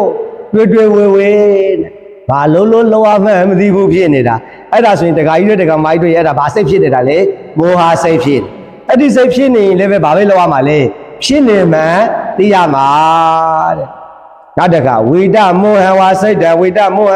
စိတ်တံဒီပဇာနာတိရှုမဲ့နေတဲ့အချိန်မှာမောဟကင်းနေတယ်ပေါ့မောဟကင်းနေတော့အိုးငါးတန်တန်မှာမောဟကင်းနေတဲ့စိတ်ကလေးဖြစ်နေပါလားလို့အမှန်တန်သိပါတဲ့အဲ့တော့အဓိကအချက်ကအပြင်ပြောမယ်ဆိုရင်တော့မောဟဖြစ်နေဖြစ်မှန်သိမောဟကင်းကင်းမှန်ဒီလောက်လေးပဲပြောကြပါစို့နောက်တစ်ခုဆက်သွားကြပါမယ်အခုပြောမဲ့စိတ်ကတော့အဖြစ်အများဆုံးအခုပြောမဲ့စိတ်လေးခုများအတွေ့ပေါ့လေးခုများအတွေ့ကတော့ပါဠိလိုပြောမယ်ဆိုရင်တန်ခိတ္တစိတ်နဲ့ဝိခိတ္တစိတ်ပြောကြည့်ပါဦးပါစိတ်လေးတန်ခိတ္တစိတ်ဝိခိတ္တစိတ်တခါကြီးတို့တခါမကြီးတို့ရဲ့တန်ခိတ္တစိတ်ဆိုတာဘယ်လိုစိတ်မျိုးလဲလို့သိရှင်အဲ့ဒီမှာမဆုစာအုပ်ထဲမှာဦးဇင်းတို့မှတ်တက်တင်ပေးထားပါတယ်ဗာလေတောဆောင်ပြေဤလေတွဲနေသောစိတ်ကတော့သူ့အတူ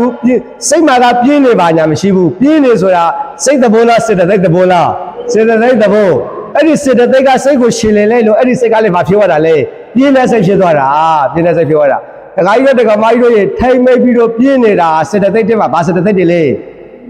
ဌိနာမိတ်တာအေးအဲ့ဒါဌိနာဒါဆိုရင်ဒီ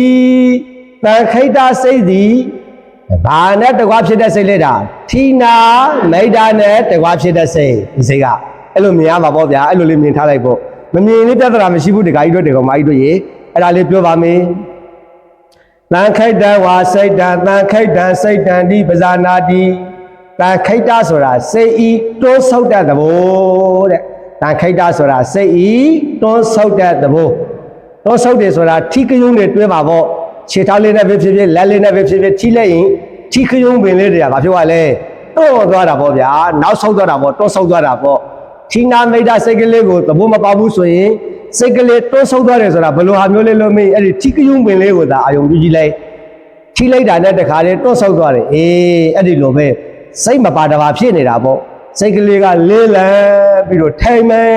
ပြီးတော့အိတ်ရှင်ငိတ်ရှင်နေတာပေါ့တခါကြီးတို့တခါမိုက်တွေအဲ့ဒါဘာစိတ်လဲတန်ခိတ္တစိတ်အဲ့ဒီတန်ခိတ္တစိတ်ကဘာနဲ့ရှင်တဲ့စိတ်ဌိနာမိတ်တာနဲ့တကွာဖြစ်တဲ့စိတ်အေးအဲ့ဒီလိုတွန်းဆုံမှုနဲ့တကွာဖြစ်တဲ့စိတ်ကိုလည်းပဲတွန်းဆုံမှုနဲ့တကွာဖြစ်တဲ့စိတ်လို့ဘာလို့ရမှာလဲသိပါတဲ့ပြင်းနေမှသိလို့ပြောတာတရားအထုတ်တယ်ရှုမှတ်တယ်ကြားလာတော့ဒါကြီးပဲလုံနေရတယ်ဆိုပြီးတော့ပြင်းလာတယ်ပြင်းလာတော့တခါကြီးတို့တကောင်မကြီးတို့ရေပြင်းလာရင်လည်းဘာလို့ရမှာလဲပြင်းလာမှသိရမှာပြင်းလာရင်လည်းပြင်းလာမှသိရမှာဟုတ်ပြီစိတ်ကအလွန်လျင်မြန်နေအကုန်လုံးကိုလိပ်ပြီးတော့မှန်းနေဖို့မဟုတ်ဘူးထေရှားတဲ့စိတ်အရှင်တွေကိုပဲမှတ်ရမှာပါကဲအဲ့ဒါဆိုရင်အကျဉ်းလျှောက်လိုက်ကြစွာစို့တန်ခိတ္တဆိုတာအိမ်ငိတ်တဲ့စိတ်ပြင်းကြီးတဲ့စိတ်အဲ့ဒီပြင်းကြီးတဲ့စိတ်အိမ်ငိတ်တဲ့စိတ်ဖြစ်နေရင်တခါကြီးတို့တခါမကြီးတို့ဘာလုပ်ရမှာလဲငိမ်မှအိတ်ရှင်မှသိပါကဲနောက်တစ်စိတ်ကအဲ့ဒီနဲ့ဆန်းကျင်ဘက်ဆိုပေမဲ့လို့ဟိုလိုဖြောင်းဆန်းကျင်နေတာမဟုတ်ဘူးသူတို့ကကြတော့သဘောတူဆန်းကျင်နေတာဟုတ်ကဲ့စိုးတူကကြတော့ရာဂစိတ်သာရာဂစိတ်နဲ့ဝိတရာဂစိတ်မှာကြတော့ဖြောင်းဆန်းကျင်နေဒီမှာကြတော့သူဟာသဘောတူဆန်းကျင်နေတန်ခိတ္တစိတ်ကကြတော့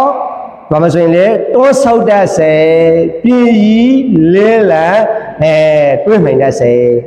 အေးနောက်တစ်စိတ်ကတော့တခါကြီးတို့တခါမကြီးတို့ရေတန်ခိတ္တစိတ်နဲ့တွေးနေတာကဘာစိတ်ပါလဲဝိခိတ္တစိတ်ဆိုတာပါဠိမှာအဲ့ဒီမှာမဆုစာအုပ်လေးထဲမှာအဓိပ္ပာယ်လေးဖော်ထားတယ်ဘာစိတ်ပါလဲပြန်လွင်နေတဲ့စိတ်အိုးပြောမနေနဲ့ဒီစိတ်ကတော့အများဆုံးဖြစ်တာဒီစိတ်ကအများဆုံးဘလို့အခါမျိုးမှာဖြစ်လေဆိုရင်တို့ဒီလိုတိုက်နေပြီးကြည့်နေလို့သိမှာမဟုတ်ဘူးလေဟွာဒီအလုံးနေသိမှာမဟုတ်ဘူးတရားထိုင်သိတယ်အဲ့ဒါဒီစိတ်ကအလောအဖြစ်မြတ်ဒီစိတ်အဲ့ဒါလေးစိတ်ကြီးစရာမဟုတ်ပါဘူးအေးအဲ့ဒီလိုမျိုးပေါ့ဒါဆိုရင်စိတ်ပြန်လွင်နေတယ်ဆိုရင်လည်းပဲဝီအခုဒီမှာပါတယ် ဝိခိတံဝါစိတ်တံဝိခိတံစိတ်တံတိပဇာနာတိဒါပဲဒါဆိုရင်သူကအဲ့ဒီမှာပြန်လွင်တဲ့စိတ်ကလေးဖြစ်နေတယ်ဆိုရင်လေးပဲတဲ့ဝိခိတဆိုတာပြန်လွင်တာပြန်လွင်တယ်ဆိုတာကကြတော့တက္ကကြီးတို့တက္ကမကြီးတို့ရဲ့စိတ်ကကြတော့ပြန်လွင်တာမဟုတ်ဘူးစိတ်ကအာယုံကိုသိတာပဲပြန်လွင်တဲ့သဘောကကြတော့စေတသိက်သဘောပြန်လွင်တဲ့စေတသိက်ကဘာစေတသိက်ပါလဲဥဒိစ္စဟုတ်တယ်တက္ကကြီးတို့တက္ကမကြီးတို့အဘိဓမ္မာကလည်းပြောင်းမသွားသေးဘူးဘေးပြောင်းတော့မလဲဒါဆိုဆွဲသွားပြီအတိပဲအဲ့တော့ဥဒိစ္စအဲ့ဒါဥဒိစ္စကပြန်လွင်တာအဲ့ဒီလိုဦးဇင်းတို့တက္ကကြီးတို့တက္ကမကြီးတို့ရဲ့တဏ္ဍာမှာတော်တော်အဖြစ်များတဲ့စိတ်ပေါ့ဗျာအာယုံတစ်ခုလေးကိုစူးစီးလို့မရဘူးပြည့်နေတာဒါဆိုရင်ကိုယ်တဏ္ဍာမှာပြည့်လွင်နေတဲ့စိတ်ကလေးဝိခိတစိတ်ဖြစ်နေတယ်ဆိုရင်လည်းပဲပြည့်လွင်တဲ့စိတ်ဖြစ်နေတယ်လို့ဘာလို့ပါလဲသိရမှာအရှိကိုအရှိတိုင်းသိတာပါပဲဒီကတော့တရားအထုတ်တယ်တရားရှုမှတ်တယ်ဆိုတာပြည့်လွင်နေတယ်ဆိုရင်ပြည့်လွင်နေတာကစိတ်ငြိမ်းစရာစိတ်ပြတ်ဖို့ကောင်းလိုက်တော့ခဏခဏပြည့်လွင်နေတာပဲဒီတော့စိတ်ငြိမ်းစရာလို့မထင်ပါနဲ့ပြန်လွင်နေတယ်ဆိုရင်လည်းပဲစိတ်ပြန်လွင်မယ်သိလိုက်ပါတဲ့လွင်မဲ့သိဖို့ဗျာပြောမယ်ဆိုရင်ပြင်းနေမှသိဖို့အဲ့တော့တက္ကကြီးတို့တက္ကမကြီးတို့ကဲဆိုပါစို့တရားရှုမှတ်ရင်းနဲ့စိတ်ကစူးစီးလို့မရဘူးစိတ်ကပြန်လွင်လာပြီဆိုလို့ရှိရင်အဲ့လိုပြန်လွင်နေတာကိုပြန်လွင်မဲ့သိလိုက်တယ်ဆိုရင်ပြန်လွင်နေတဲ့စိတ်ရှိသေးလားမရှိတော့ဘူးရှောက်ပြသွားပြီဘာစိတ်နဲ့ဆက်ထုတ်လိုက်လေသိတဲ့စိတ်နဲ့အစားထုတ်သိတဲ့စိတ်ကလေးကအစားထုတ်ဝင်လာတာပေါ့သိတဲ့စိတ်ကလေးအစားထုတ်ဝင်လာတဲ့အတွက်ကြောင့်စိတ်ဆိုတာအနိစ္စမမြဲတဲ့သဘောကလေးပဲလို့ဦးဇင်းတို့စိတ်ရဲ့မမြဲခြင်းအနိစ္စသဘောကလေးကိုလည်းပဲတစ်ခါတည်းတွေးပြီးတော့မြင်သွားတာပေါ့ဗျာဒါလို့ဆိုလိုတာပေါ့ဓမ္မပဒထင်းမှာဟောထားတဲ့ဒေသနာတော်လေးတစ်ခုရှိပါတယ်စိတ်သည်မတည်ငြိမ်လျင်မြန်၏ထိုစိတ်ကိုယဉ်ကျေးအောင်လိမ္မာအောင်ဆုံးမနိုင်ခြင်းသည်ချမ်းသာ၏လို့ပြောတော့ပေါ့ဆိုတော့ပြောချင်တာကသိတတ်တယ်ဆိုတာကအဲ့ဒီလိုတမာတိပေါ့တမာတိရဲ့ဖြစ်ဖို့အစပေါ့ပြောချင်တာကဘယ်လိုဖြစ်နေလဲလို့ဆိုတော့ဥပမာလေးတစ်ခုပေးရမယ်ဆိုလို့ရှိရင်တခိုးကလာပြီးတော့အင်းသေးကိုလာပြီးတော့တခိုးခိုးတယ်ဆိုပါစို့တခိုးခိုးတယ်ဆိုမှတတိရတယ်ဟိုတနေ့ကလိုင်းပေါ်မှာတော့တက်လာသေးတယ်ဦးဇင်းတို့နေခဲ့တဲ့အလိုတပေးကျောင်းသားကဒီဘက်မှာကျောင်းတစ်ကျောင်းရှိတယ်ကမ္ဘောဇာတိသာနန်းကျောင်းလားမသိဘူးအဲ့ကျောင်းနာမည်တော့အဲ့ကျောင်းကရှမ်းပြည်နယ်ကဆရာတော်ကျောင်းထိုင်နေတာရှမ်းကျောင်းအဲ့ဆရာတော်ကျောင်းကအဲ့ဒီကျောင်းမှာတဲ့ဒကာမတယောက်ကဝင်ပြီးတော့ဖုန်းနေပါလေကိုဝင်ပြီးတော့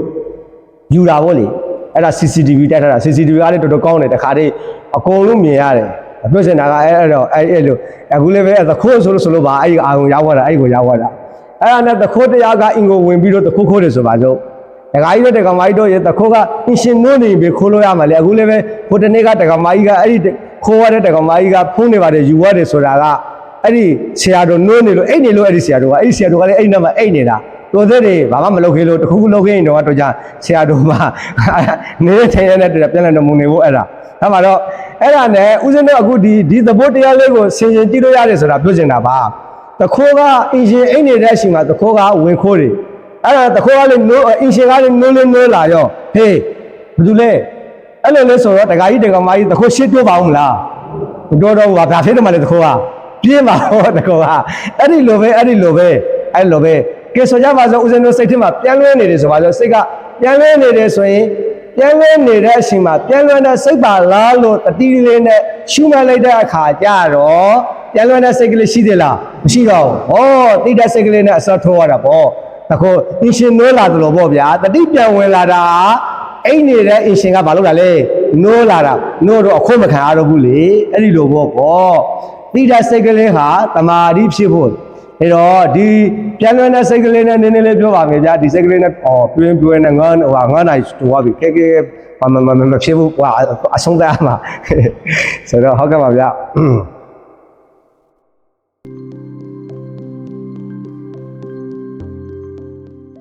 ဟုတ်ကဲ့ဦးဇင်းတို့ဒုတိယပိုင်းရှင်ကိုပြန်လည်ပြီးတော့စတင်ကြပါမယ်အခုတန်ခိတ္တစိတ်ဝိခိတ္တစိတ်အတွေးပေါ့အဲ့ဒီအတွင်းမှာဒီတန်ခိတ္တစိတ်ဝိခိတ္တစိတ်နဲ့ပတ်သက်ပြီးတော့ဘယ်လိုရှုမှတ်ရမှာလဲရှုမှတ်ပုံနဲ့ပတ်သက်ပြီးတော့မြတ်စွာဘုရားရှင်ဟောပြထားတာကိုအခုဦးဇင်းတို့ မြန်မာပြန်တဲ့တွေးဖက်ပြီးတော့လေးလာလိုက်တဲ့အခါအားတန်ခိတစိတ်ဆိုတာပြင်းကြီးလေးလံမိုက်တွင်နေတဲ့စိတ်ပေါ့အိတ်ရှင်နေတဲ့စိတ်အကုန်ပါဝတာပေါ့အဲ့ဒီစိတ်ဖြစ်ရင်လေဖြစ်နေမှန်သည်ဝိခိတစိတ်ဆိုတာပြန်လွင်တဲ့စိတ်ပြန်လွင်နေတဲ့စိတ်ပြန်လွင်နေတဲ့စိတ်ဖြစ်ရင်လေပဲဖြစ်နေတယ်လို့သိပါတဲ့ဘယ်လိုပြောတယ်ဒီပြန်လွင်တဲ့စိတ်ကတရားရှုမှတ်တဲ့အခါမှာတော်တော်လေးဝေရောက်လာတတ်တယ်ဝေရောက်လာတဲ့တော့ဒီပြန်လွင်တဲ့စိတ်နဲ့ပတ်သက်ပြီးတော့ဘယ်လိုသဘောထားမှလဲဘယ်လိုရှုမှတ်ရမှလဲဆိုတာလေးနဲ့ပတ်သက်ပြီးတော့သဘောထားလေးနည်းနည်းလေးပြောပြပါမယ်ဆိုကြပါစို့ပထမဆုံးစိတ်ကပြန်လွင်သွားတယ်ဆိုရင်ပြန်လွင်သွားမဲ့သိချင်းစိတ်ကပြန်လွင်တယ်ဆိုရင်လေလွင်နေလို့စိတ်ကနေပြီးတော့မှနည်းနည်းလေးမှတ်ပြလိုက်ပေါ့ဘာကလေးနောက်ကနေအတန်ထပ်ပြီးတော့ပြောစရာမလိုပါဘူးစိတ်ကပြန်လွင်တယ်ဆိုရင်လေလွင်နေဆိုပြီးတော့အဲ့ဒီလိုလေးအတိမှန်လေးပြုပြလိုက်စိတ်ကနေဖွာလေးကိုစိတ်ကူးထဲကနေပြီးတော့အဲ့ဒါကဘာလုပ်လိုက်တာလဲလို့မေးရင်အတွေးတွေထဲမှာမျိုးပါမသွားအောင်နည်းနည်းလေး bright down လေးလောက်လိုက် bright out လိုက်တာပေါ့နည်းနည်းတွတ်မယ်ဆိုလုံးမရေစိတ်ကပြန့်နေတော့အဲ့ဒီအတွေးတွေနဲ့ကြီးပဲမျိုးနေမှာဆိုလို့စိတ်ပြန်လွင်မဲ့သိသွားပြီဆိုတာနဲ့ဩလွင်နေလို့အဲ့ဒီလိုလေးကိုယ်စိတ်ကလေးကနေပြီးတော့ဖွာလေးမှတ်လိုက်မယ်ဆိုရင်အသက်ထွက်ပြီးတော့အဲ့လိုအိုနေစရာပြောနေစရာမလိုပါဘူးအဲ့ဒီလိုလေးလွင်နေစိတ်ပြန်လွင်နေလို့စိတ်ကလေးကနေဖွာလေးမှတ်ပေးလိုက်တာဟာအတွေးတွေထဲမှာမျိုးမသွားအောင်လို့ထိန်းလိုက်တာအထင်းလောက်လိုက်တာအထင်းလောက်ပြီးတော့မတွေးနဲ့လို့လည်းပဲသူကအတင်းအကျဲခိုင်းလို့ရတာမျိုးမဟုတ်တဲ့အတွက်စိတ်ရဲ့သဘောကတွေးတတ်တဲ့သဘောရှိတယ်လို့လက်ခံလိုက်ပေါ့လက်ခံလိုက်ပြီးတော့မှအတွေးကမရက်ဘူးပြန်လွင်နေတယ်ဆိုရင်တော့မုံလားအားထုတ်နေကြကမ္မထမ်းရှိတယ်သူကဥပမာဆိုကြပါစို့တက္ကကြီးတို့တက္ကမကြီးတို့ရေအာနာပါနာကမ္မထမ်းကိုကသမာဓိရအောင်ကိုရဲ့မုံလားကိုယ်ပိုင်ကမ္မထမ်းကအာနာပါနာကမ္မထမ်းဆိုရင်လွင်နာသိပြီးတော့ကိုရဲ့စိတ်ကလေးကိုဝင်လေထွက်လေထင်ရှားရနာသီးပြလေးကိုညင်သာလေးပေါ့အတင်းကြီးလေးပဲအဲ့လိုမျိုးနွားကိုကျိုးနဲ့ဆွဲသလိုမျိုးဆွဲလာစရာမလိုပါဘူးအဲ့ဒီပြန်လဲနေတဲ့စိတ်ကလေးကိုနည်းနည်းလေးသိစေပြီးတော့အသာလေးဆွဲခေါ်လာခဲ့ဘယ်ကိုဆွဲခေါ်လာခဲ့ရမှလဲလို့မင်းဝင်လေထွက်လေထင်ရှားတဲ့နာသီးပြလေးမှာအထိုင်ရှားထားပြီးတော့ဝင်လေလေးဝင်သွားတယ်ထွက်လေလေးထွက်သွားတယ်အဲ့ဒီဝင်လေထွက်လေလေးပုံမှာတတိလေးကဲပြီးတော့ပြည့်စင်တာကဗျာမိမိရဲ့စိတ်ကလေးကိုမုံလားကမ္မထမ်းအဲ့ဒီလိုဝင်လေထွက်လေလေးစီကိုညင်သာလေးပြန်ပို့လိုက်ပြီးတော့တတိလေးနဲ့ရှုမှတ်လိုက်မယ်ဆိုရင်ပြန်လွင်တဲ့စိတ်တွေကိုသိသိရရောက်တယ်ပြန်လွင်တဲ့စိတ်တွေဟာလည်းပဲတည်ငြိမ်ပြီးတော့သမာဓိတွေဖြစ်သွားမယ်ပေါ့ပြည့်စင်တာကတော့အရှုပ်ကတော့လွင်နေတဲ့စိတ်ဟာကြောက်เสียမဟုတ်ဘူးလွင်မှမသိဘဲနဲ့မျိုးပြီးတော့မှအဲ့ဒီလိုမျိုးအတွေးတွေနဲ့ဆိုတော့အခုဒီဦးဇင်းတို့စိတ်နဲ့ပတ်သက်ပြီးတော့မြတ်စွာဘုရားရှင်ကစေတနုပဒနာတတိပဋ္ဌာန်မှာအစွန်အဖြစ်၈စုံအမျိုးအစားအဖြစ်16မျိုးအဲ့ဒီထဲကအဖြစ်များတဲ့အခုအတွေး၄တွေပေါ့အစုံ၄စုံပြီးသွားတာပေါ့ဗျာအဲ့ဒီ၄စုံကတော့ဦးဇင်းတို့လူတော်ကောင်းတို့ဓမ္မမိတ်ဆွေတို့ရတန်တာမှာအဖြစ်များတဲ့စိတ်တွေပဲပြန်ပြီးတော့ရှောက်လိုက်ရင်လောဘဖြစ်ရင်ဖြစ်မှန်သည်လောဘကင်းရင်ကင်းမှန်သည်ဒေါသဖြစ်ရင်ဖြစ်မှန်သည်ဒေါသကင်းရင်ကင်းမှန်သည်မောဟဖြစ်ရင်ဖြစ်မှန်သည်မောဟကင်းရင်ကင်းမှန်သည်ပြည်လေးလဲထိုင်းမှန်နေမှငိမ့်နေမှတ်သည်ပြန်လဲနေမှတ်သည်လို့အဲ့ဒီလိုအတွေ့ဒါအဖြစ်များတာပေါ့ဒါဟုတ်ပြီနောက်ဆက်လက်ပြီးတော့အတွေ့ကမဟာကတစိတ်နဲ့အာမဟာကတစိတ်မဟာကတစိတ်အာမဟာကတစိတ်ဆိုတာအဲ့ဒီမှာဦးဇင်းတို့ဖတ်ကြည့်လိုက်တဲ့အခါကျတော့မဟာကုတ်စိတ်ဇန်စိတ်တွေပေါ့ဗျာ ရူပဝဇ္ဇရာစိတ်တို့အရူပဝဇ္ဇရာစိတ်တို့ဆိုတာဦးဇင်းတို့ဘိဓမ္မာသင်တဲ့ပုဂ္ဂိုလ်တွေဆိုသိတာပေါ့နော်မဟဂုတ်စိတ်မြင်းမြဲသည်အဖြစ်သောရောက်သောစိတ်ကိုမဟဂုတ်စိတ်တဲ့ဒီလိုပြောတော့ပေါ့ဗျာအဲ့တော့ဒါဆိုရင်စိတ်ထဲမှာမဟဂုတ်စိတ်လို့ပြောလိုက်ရင်အာမဟဂုတ်စိတ်ဆိုတာအာဆိုတာ negative အနေထွက်တဲ့အတွက်မဟုတ်ဘူးမဟဂတာစိတ်ကမဟဂုတ်စိတ်ကမဟဂုတ်စိတ်ဆိုရင်အာမဟဂုတ်စိတ်လို့ပြောလိုက်တဲ့အတွက်ကြောင့်မဟဂုတ်မဟုတ်တဲ့စိတ်တခါကြီးတို့တခါမကြီးတို့ရေစိတ်ကိုဘုံအဖြစ်ခွင့်ရင်လောကုတ္တရာစိတ်ကိုခဏထွေထားလိုက်ဘယ်နှမျိုးပဲရမှာလဲ၃မျိုးကာမဝဇ္ဇရာစိတ်ရူပဝဇ္ဇရာစိတ်အရူပဝဇ္ဇရာစိတ်အဲ့ဒီထဲမှာမဟဂုတ်စိတ်ဆိုတာရူပဝဇ္ဇရာစိတ်အရူပဝဇ္ဇရာစိတ်ဇန်စိတ်ကိုမဟဂုတ်စိတ်လို့ပြောလိုက်တဲ့အတွက်ဉာဏ်တဲ့စိတ်ကဘာစိတ်ပဲကြံတော့တာလဲကာမဝဇ္ဇရာစိတ်အဲ့တော့ကာမဝဇ္ဇရာစိတ်ဒီနေရာမှာဘာစိတ်ပါလဲအာမဟဂတာစိတ်ဒီစိတ်တွေကတော့တခါကြီးတို့တခါမကြီးတို့ရေကိုယ်တန်တယ်မှာမရှိတဲ့အတွက်ကြောင့်ရှုเสียမလို့ပါဘူးတို့မြတ်စွာဘုရားရှင်ကတော့အပြည့်စုံဟောအားမှာဖြစ်တဲ့အတွက်ကြောင့်အပြည့်စုံဟောပြထားတာပါတို့ရှုပုံလေးကိုအနေငယ်လေးပြောပြပါမယ်ပါဠိတော်ဒေသနာနဲ့ပြောလို့ဆိုရင်တို့မဟာကတံဝါစိတ်တံမဟာကတံစိတ်တံဒီပဇာနာတိမဟာကတစိတ်ဆိုတာမြင့်မြတ်တဲ့စိတ်ကိုပြောတာပါ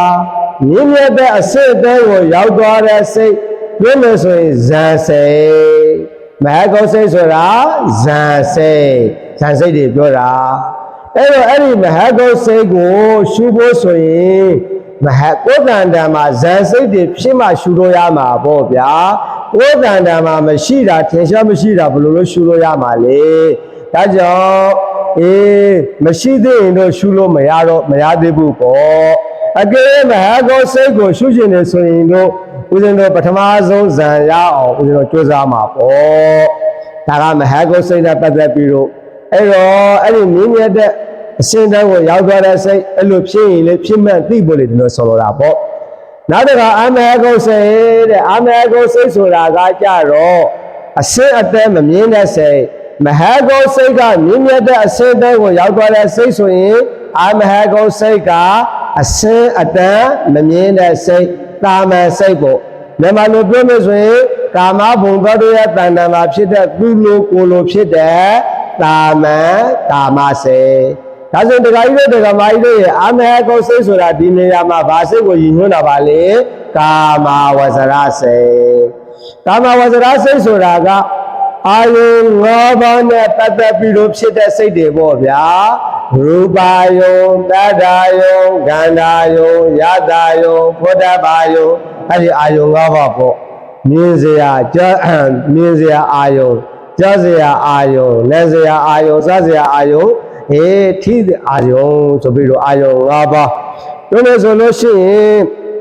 မြင်ဖို့ကြားဖို့နားဖို့စားဖို့ထိဖို့အဲ့ဒါတွေနဲ့ပတ်သက်ပြီးတော့ဖြစ်နေတဲ့စိတ်ပေါ့အဲ့ဒီမြင်ဖို့ကြားဖို့နားဖို့စားဖို့ထိဖို့နဲ့ပတ်သက်ပြီးတော့ဖြစ်နေတဲ့စိတ်ကိုဒီနေရာမှာဗာစိတ်လို့ခေါ်မလဲအာမဟကတစိတ်ကာမဝဇ္ဇရာစိတ်ပေါ့ကာမဂုဏ်အာယုန်တွေနဲ့တွေးကြံနေတဲ့စိတ်အဲ့ဒီစိတ်တွေကအစင်းမြင်တဲ့စိတ်လားအစင်းမမြင်တဲ့စိတ်ပါလားအစင်းမမြင်တဲ့စိတ်အဲ့ဒီအစင်းမမြင်တဲ့စိတ်တွေကိုယ်တဏ္ဍာမှာဖြစ်နေတယ်ဆိုရင်လည်းပဲငါးတဏ္ဍာမှာအစင်းမမြင်တဲ့စိတ်တွေဖြစ်နေပါလားလို့မလုပ်ရမှာလေသိရမှာပါဗျာသိရမှာပါဒါကတော့မဟကတစိတ်နဲ့အာမဟကတစိတ်နဲ့ပတ်သက်ပြီးတော့ရှုမှတ်ပုံတစ်မျိုးပေါ့ဒီတနည်းပေါ့ဟုတ်ပြီဒါဆိုရင်နောက်တစ်ခုသွားကြပါဦးမယ်ဦးဇင်းတို့မဟကတစိတ်အာမဟကတစိတ်ပြီးတော့သာဥတ္တရာစိတ်အနုတ္တရာစိတ်ဘာစိတ်နဲ့ဘာစိတ်ပါလဲသာဥတ္တရာစိတ်အနုတ္တရာစိတ်သာဥတ္တရာစိတ်ဆိုတာဘာစိတ်ကိုပြောတာလဲလို့မေးရင်တော့အဲ့ဒီမှာပစ္စုစာအုပ်လေးမှာဦးဇင်းအဓိပ္ပာယ်လေးရေးပြထားတာလေးရှိပါတယ်ဗျသူထအမြဲရှိသောအောက်အနိစ္စစိတ်သည်သာဥတ္တရာစိတ်ဒါဆိုတေးဘာသာပြန်လဲရင်အနိစ္စစိတ်ဘာစိတ်ပါလဲအနိစ္စစိတ်တခါကြီးတို့တခါမကြီးတို့တကယ်တမ်းပြောမယ်ဆိုရင်အဓိပ္ပာယ်ကအတူတူပါပဲဗျအနိစ္စစိတ်နဲ့အာမဟကတစိတ်နဲ့မတူဘူးလားတူတာပေါ့အတူတူပဲတော်တော်လည်းပဲဝေဝပရိယေတွေတရားနဲ့တရားမတူဘူးပေါ့လေဇိတ်တွေက တချို့ကအာမဟကတလို့ပြောမှနားလေတယ်တချို့ကလည်းသာဥတ္တရာပြောမှနားလေတယ်ဒီလိုရှိတာကိုပဋ္ဌာန်းဒေသနာတော်ထင်းမှာတောင်းမှာအနန္တရာပစ္စည်းသမဏန္တရာပစ္စည်းဆိုမရှိပါလားရှိပါလားရှိတယ်အဓိပ္ပာယ်ကအတူတူပဲသူကဒါဆိုအဓိပ္ပာယ်တူပါလေကဲနဲ့ဘာဖြစ်လို့နှမျိုးခွဲဟောတာလဲလို့မေးတချို့သောပုဂ္ဂိုလ်တွေကအနန္တရာလို့ပြောရင်နားလေတယ်တချို့သောပုဂ္ဂိုလ်တွေကသမဏန္တရာလို့ပြောရင်နားလေတယ်ပုဂ္ဂိုလ်တို့ဤဝေနေယအိစ္ဆာတရားဇိမ်အောလျောစွာနှမျိုးခွဲပြီးတော့ဟောရတာအ내အဓိပ္ပာယ်ကတော့အတူတူပဲအဲ့ဒီလိုပါပဲတခါကြီးတို့တခါမကြီးတို့ရေဒီမှာလေးပဲစိတ်တွေကိုအမဟကတစိတ်သာဥတ္တရာစိတ်လို့ခွဲပြီးတော့ဟောတယ်ဆိုတာကတော့အတူတူပါပဲဝေဝပရိယေသာကွဲသွားတာပါအသွင်နှုံးလေးတွေသာကွဲပြားသွားတာပါအဓိပ္ပာယ်ကတော့မထူးဘူးအတူတူလို့မှတ်တော်နည်းနည်းလေးပြောမယ်အဲ့မှာကြည့်သူထက်အမျက်ရှိသောစိတ်အောက်အနိစ္စစိတ်တဲ့အနိစ္စစိတ်ဆိုတော့တခါကြီးတို့တခါမကြီးတို့ရဲ့စိတ်သုံးမျိုးကိုရှာထားလိုက်ကာမဝဇ္ဇရာစိတ်ရူပဝဇ္ဇရာစိတ်အရူပဝဇ္ဇရာစိတ်စိတ်သုံးမျိုးထဲမှာကာမရူပဝဇ္ဇရာစိတ်နဲ့အရူပဝဇ္ဇရာစိတ်ကအထက်တန်းစားစိတ်ဆိုရင်သူ့အောက်ကရှိနေတဲ့ကာမဝဇ္ဇရာစိတ်ဒီဘာစိတ်ပါလဲအနိစ္စစိတ်ပေါ့ဒါဆိုရင်ဒီနေရာမှာသာဥတ္တရာစိတ်ဆိုတာတခြားပြောတာလားကာမဝဇ္ဇရာစိတ်ပြောတာလားကာမဝဇ္ဇရာစိတ်ကာမဝဇ္ဇရာစိတ်အဲ့ဒီမှာတော့နောက်တကအနုတ္တရတခုတော့ရှိသေးတာပေါ့အာရူပဝဇ္ဇရာစိတ်ကိုထောက်တော့အဖြစ်ပြောမယ်ဆိုရင်တော့ကာမဝဇ္ဇရာစိတ်နဲ့ရူပဝဇ္ဇရာစိတ်ဒီသာဥတ္တရာစိတ်အနိစ္စစိတ်အာရူပဝဇ္ဇရာစိတ်ဒီဘာစိတ်ပြောရမလဲအနုတ္တရာစိတ်အဲ့လိုလေးတွေတော့ကွဲပြားသွားမှာပေါ့ဗျာဒကာကြီးတို့ဒီကောင်မကြီးတို့နောက်အောက်မှာလာမယ်ဗျအဲ့ခါကျရင်နည်းနည်းထပ်ပြောပါဦးဒါဆိုရင်သာဥတ္တရာစိတ်တဲ့သာဥတ္တရာစိတ်ဆိုတာသူ့ထက်အစင်းမြင့်တဲ့စိတ်တွေရှိသေးတယ်ပေါ့ပြောမယ်ဆိုရင်သူကအနိစ္စပဲရှိတယ်ကျောက်ထက်ရာထုရှိတဲ့ကြီးတဲ့ပုံကိုယ်တွေရှိသေးတယ်ကျောက်ကဒီမှာရာထုနင်းနေပေါ့ဒီလိုဆိုတာပေါ့ဒါဆိုကာမဝဇ္ဇရာစိတ်ကအစင်းတဲ့နေတဲ့စိတ်ရူပဝဇ္ဇရာစိတ်အရူပဝဇ္ဇရာစိတ်တွေကကာမဝဇ္ဇရာစိတ်ထက်အစင်းအတက်မြင့်နေဒါဆိုရင်ကာမစိတ်ဟာသူ့ထက်အစင်းမြင့်တဲ့စိတ်တွေရှိနေသေးလို့သူ့ထက်အစင်းမြင့်တဲ့တရားတွေရှိနေသေးလို့ကာမဝဇ္ဇရာစိတ်ကိုပဲရှုတာကိုကာမဝဇ္ဇရာစိတ်ကိုရှုတာကိုပဲဒီနေရာမှာဗာစိတ်လို့ခေါ်မလဲသာဥတ္တရာစိတ်ဒါဆိုအနုတ္တရာစိတ်ဆိုတာကတော့လောကီစိတ်ထဲမှာမြင့်မြတ်တဲ့ရူပဝဇ္ဇရာစိတ်တို့အရူပဝဇ္ဇရာစိတ်တို့ကိုဆိုလိုတာပေါ့လောကီစိတ်ထဲမှာအစင်တည်းမြင့်နေပေါ့ဗျာဒါဆိုရင်အဲ့ဒီထဲမှာမှတခါရူပဝဇ္ဇရာနဲ့အရူပဝဇ္ဇရာနှိမ့်ချိန်လာလို့ရှိရင်ဘေစိတ်ကသာဥတ္တရာဖြစ်ပြီးတော့ဘေစိတ်ကအနုတ္တရာစိတ်ဖြစ်ရမလဲရူပဝဇ္ဇရာစိတ်ကသာဥတ္တရာအရူပဝဇ္ဇရာစိတ်ကအနုတ္တရာစိတ်ဒီလိုဆိုလိုတာပေါ့ဗျာအဲ့ဒီစိတ်တွေဖြစ်ရင်လေဖြစ်မှန်သည်တဲ့ဒီလိုပြောတယ်အဲ့တော့တရားတွေကကိုယ်မှဇန်တွေမှမရှိတာမရှိတော့ခေထားလိုက်ဒီသဘောလောက်ပဲပြောနောက်တစ်ခုကောင်းမယ်နောက်တစ်တွေးခုနှစ်တွေးမြောက်ပေါ့ခုနှစ်ခုမြောက်အတွေးခုနှစ်ခုမြောက်အတွေးကတော့ဒကာကြီးတို့ဒကာမကြီးတွေဗာစိတ်နဲ့ဗာစိတ်ပါလေသမာဟိတာစိတ်နဲ့အသမာဟိတာစိတ်နောက်တစ်ခေါက်ပါသမာဟိတာစိတ်အသမာဟိတာစိတ်ဟုတ်ပြီသမာဟိတာစိတ်တဲ့အဲ့ဒီမှာသမာဟိတာစိတ်ဆိုတာသမာဓိရှိသောစိတ်ကိုပြောတာမြန်မာလိုပြောမယ်ဆိုရင်သမာဟိတာစိတ်ဆိုတာဗာလေသမာဓိရှိသောစိတ်သမာဓိဆိုတာဧကဂတကိုပြောတာဘာသဘောရှိလဲတည်ကြည်တဲ့သဘောရှိတယ်ဒကာကြီးတို့ဒကာမကြီးတို့ရေသမာဓိလို့ပြောတယ်သမာဓိဆိုတာဗာလေတည်ကြည်တယ်ဆိုတာကအာယုံပေါ်မှာစိတ်ကလေးတည်ငြိမ်သွားတာတည်ကြည်သွားတာမလှုပ်မရှက်မြင်တတ်သွားတဲ့သဘောကိုဘာလို့ခေါ်လဲသမာဓိတည်ကြည်တယ်သမာဓိဘယ်နှမျိုးရှိလို့ကြားဘူးလဲ၃မျိုးခဏိကသမာဓိဥပါစာရသမာဓိအပ္ပနာသမာဓိနောက်တစ်ခါပြောပါမယ်သမာဓိဘယ်နှမျိုးပါလဲ၃မျိုးခဏိကသမာဓိဥပါစာရသမာဓိအပ္ပနာသမာဓိဒါတွေကအရင်ကြီးမှတ်နိုင်မှမှတ်ဖို့တခါကြီးတဲ့ကမကြီးတွေမမှတ်လို့လည်းပဲမမှတ်နိုင်လို့လည်းပဲစိတ်ပြည့်စရာမဟုတ်ပါဘူးနော်စိတ်ညစ်စရာမဟုတ်ဘူးဒါတွေကတရားသဘောတဘာဝလေးနည်းနည်းလေးပြောပြတယ်အဲ့တော့ သမာဟိတစိတ်ဆိုတာကတော့အဲ့ဒါသမာဓိရှိတဲ့စိတ်ကိုပြောတာသမာဟိတစိတ်ဆိုတာဘာစိတ်ကိုပြောတာသမာဓိရှိတဲ့စိတ်ဆိုတာမတည်ကြည်တဲ့စိတ်လားတည်ကြည်တဲ့စိတ်လားတည်ကြည်တဲ့စာထဲမှာကတော့ဘယ်လိုပြထားလဲလို့ဆိုတော့ဥပါစာရသမာဓိအပ္ပနာသမာဓိတို့ဖြင့်တည်ကြည်သောစိတ်သည်သမာဟိတစိတ်မြည်၏ဒါဆိုအရှင်ဘုရားပြောတော့သမာဓိက3မျိုးဆိုအခုဒီမှာ2မျိုးပဲပါတယ်ကော2မျိုးပဲပါတယ်ကောဆိုတာကသမထယာနိကအနေဝိပဿနာယာနိကအတွက်သွားတဲ့ခဏိကသမာဓိကိုဒီနေရာမှာဥပါစာရသမာဓိထဲမှာထည့်ထားလို့ဒကာကြီးတို့ဒကာမကြီးတို့ရေခဏိကသမာဓိကိုဘယ်ထဲမှာထည့်မလဲဥပါစာရသမာဓိထဲမှာထည့်ထားတဲ့အတွက်ကြောင့်2မျိုးပဲဖြစ်သွားတယ်လို့မှတ်ဘုဒ္ဓအနေနဲ့ဒီသမာဓိ3မျိုးကိုကြောက်ဖို့နာဝါလေးရှိသွားအောင်နားရဝါအောင်နည်းနည်းလေးပြောပါမယ်ခဏိကသမာဓိဆိုတာကကြတော့သူကဘယ်နေရာမှာအသုံးရလဲလို့မင်းဝိပဿနာယာနိကပုဂ္ဂိုလ်တို့အတွက်အဓိကလက်နဲ့ပဲဒကာကြီးတို့ဒကာမကြီးတို့ရေမြတ်ဗုဒ္ဓရဲ့သာသနာကိုအနှိမ့်ရှုံးလိုက်ရင်သိက္ခာဘယ်နှပါးရပါလဲ3ပါးသီလသိက္ခာသမာဓိသိက္ခာပညာသိက္ခာသီလမရှိရင်သမာဓိမရှိသမာဓိမရှိရင်ဘာမဖြစ်ဘူးလေပညာမဖြစ်တခုနဲ့တခုကအကုန်လုံးကျိုးရှင်းကဲနေတယ်သူကအဲ့ဒီထဲမှာသီလဆိုတာကတော့တကူတကကျိုးစားဒီလိုတကူတကလို့ပြောမယ်ဆိုလို့ရှိရင်ရှင်းဥစွာမြင်းမြအောင်တိဆောက်ထားတာပေါ့ဗျာသီလဆိုတာတော့ခိုင်မြဲအောင်စောင့်ရှောက်ရတာပေါ့ကာယကံဝစီကံအမုန်းကိုသမာဓိဆိုတာကကြတော့ဘာဝနာဖြစ်တဲ့အတွက်ကြောင့်ရှုမှတ်ရတယ်အာယုံတစ်ခုခုအဲ့ဒီသမထကမ္မထသမာဓိရဖို့အတွက်ရှုမှတ်ရမယ့်ကမ္မထကအမျိုးအစား40ရှိတယ်ဒကာကြီးတို့ဒကာမကြီးတို့အဲ့တော့သမထကမ္မထဘယ်နှစရှိတယ်40အဲ့ဒီကမ္မထ40ထေကကိုနဲ့သိလျော်လျောက်ပတ်တဲ့ကိုယ်စိတ်နဲ့ကိညီနဲ့ကမ္မထတစ်ပါးပါးကိုအရှုခံအာယုအဖြစ်ထားပြီးတော့တတိတရားနဲ့ရှုမှတ်ပေါ်များအားထုတ်ရင်ဘာဝိတာဘာဟုလိကတာဆိုတဲ့အတိုင်းအချင်းချင်းအဖန်ဖန်အထက်ထက်ရှုရင်ဒကာကြီးတို့ဒကာမကြီးတို့ရေဘာရလာမှာလဲသမာဓိစိတ်တည်ကြည်မှုရလာမှာဥပမာအာနာပါနကမ္မထရှုမှတ်တယ်ဖက်လေဝင်လေလေးဖက်လေဝင်လေလေးထင်ရှားရနာသီးပြလေးပေါ်မှာစိတ်ကလေးကိုထင်ရှားပြီးတော့တတိလေးကပ်ပြီးတော့ဝင်လေလေးဝင်သွားတယ်ဝင်လေလို့သိပေးလိုက်တယ်ထွက်လေလေထွက်သွားတယ်ထွက်လေလို့သိပေးလိုက်တယ်ဝင်လေသည်ထွက်လေသည်ဆိုတော့အဖြစ်ဖြစ်နဲ့အဲ့ဒီဝင်လေထွက်လေအာယုံပေါ်မှာစိတ်ကလေးကအထိုင်ကျသွားတာကိုသမာဓိတည်ငြိမ်သွားတယ်ပေါ့ဗျာစိတ်မပြေတော့ဘူးပေါ့အဲ့ဒီသမာဓိကသမာဓိတော့ယထာဘူတံပဇာနာတိ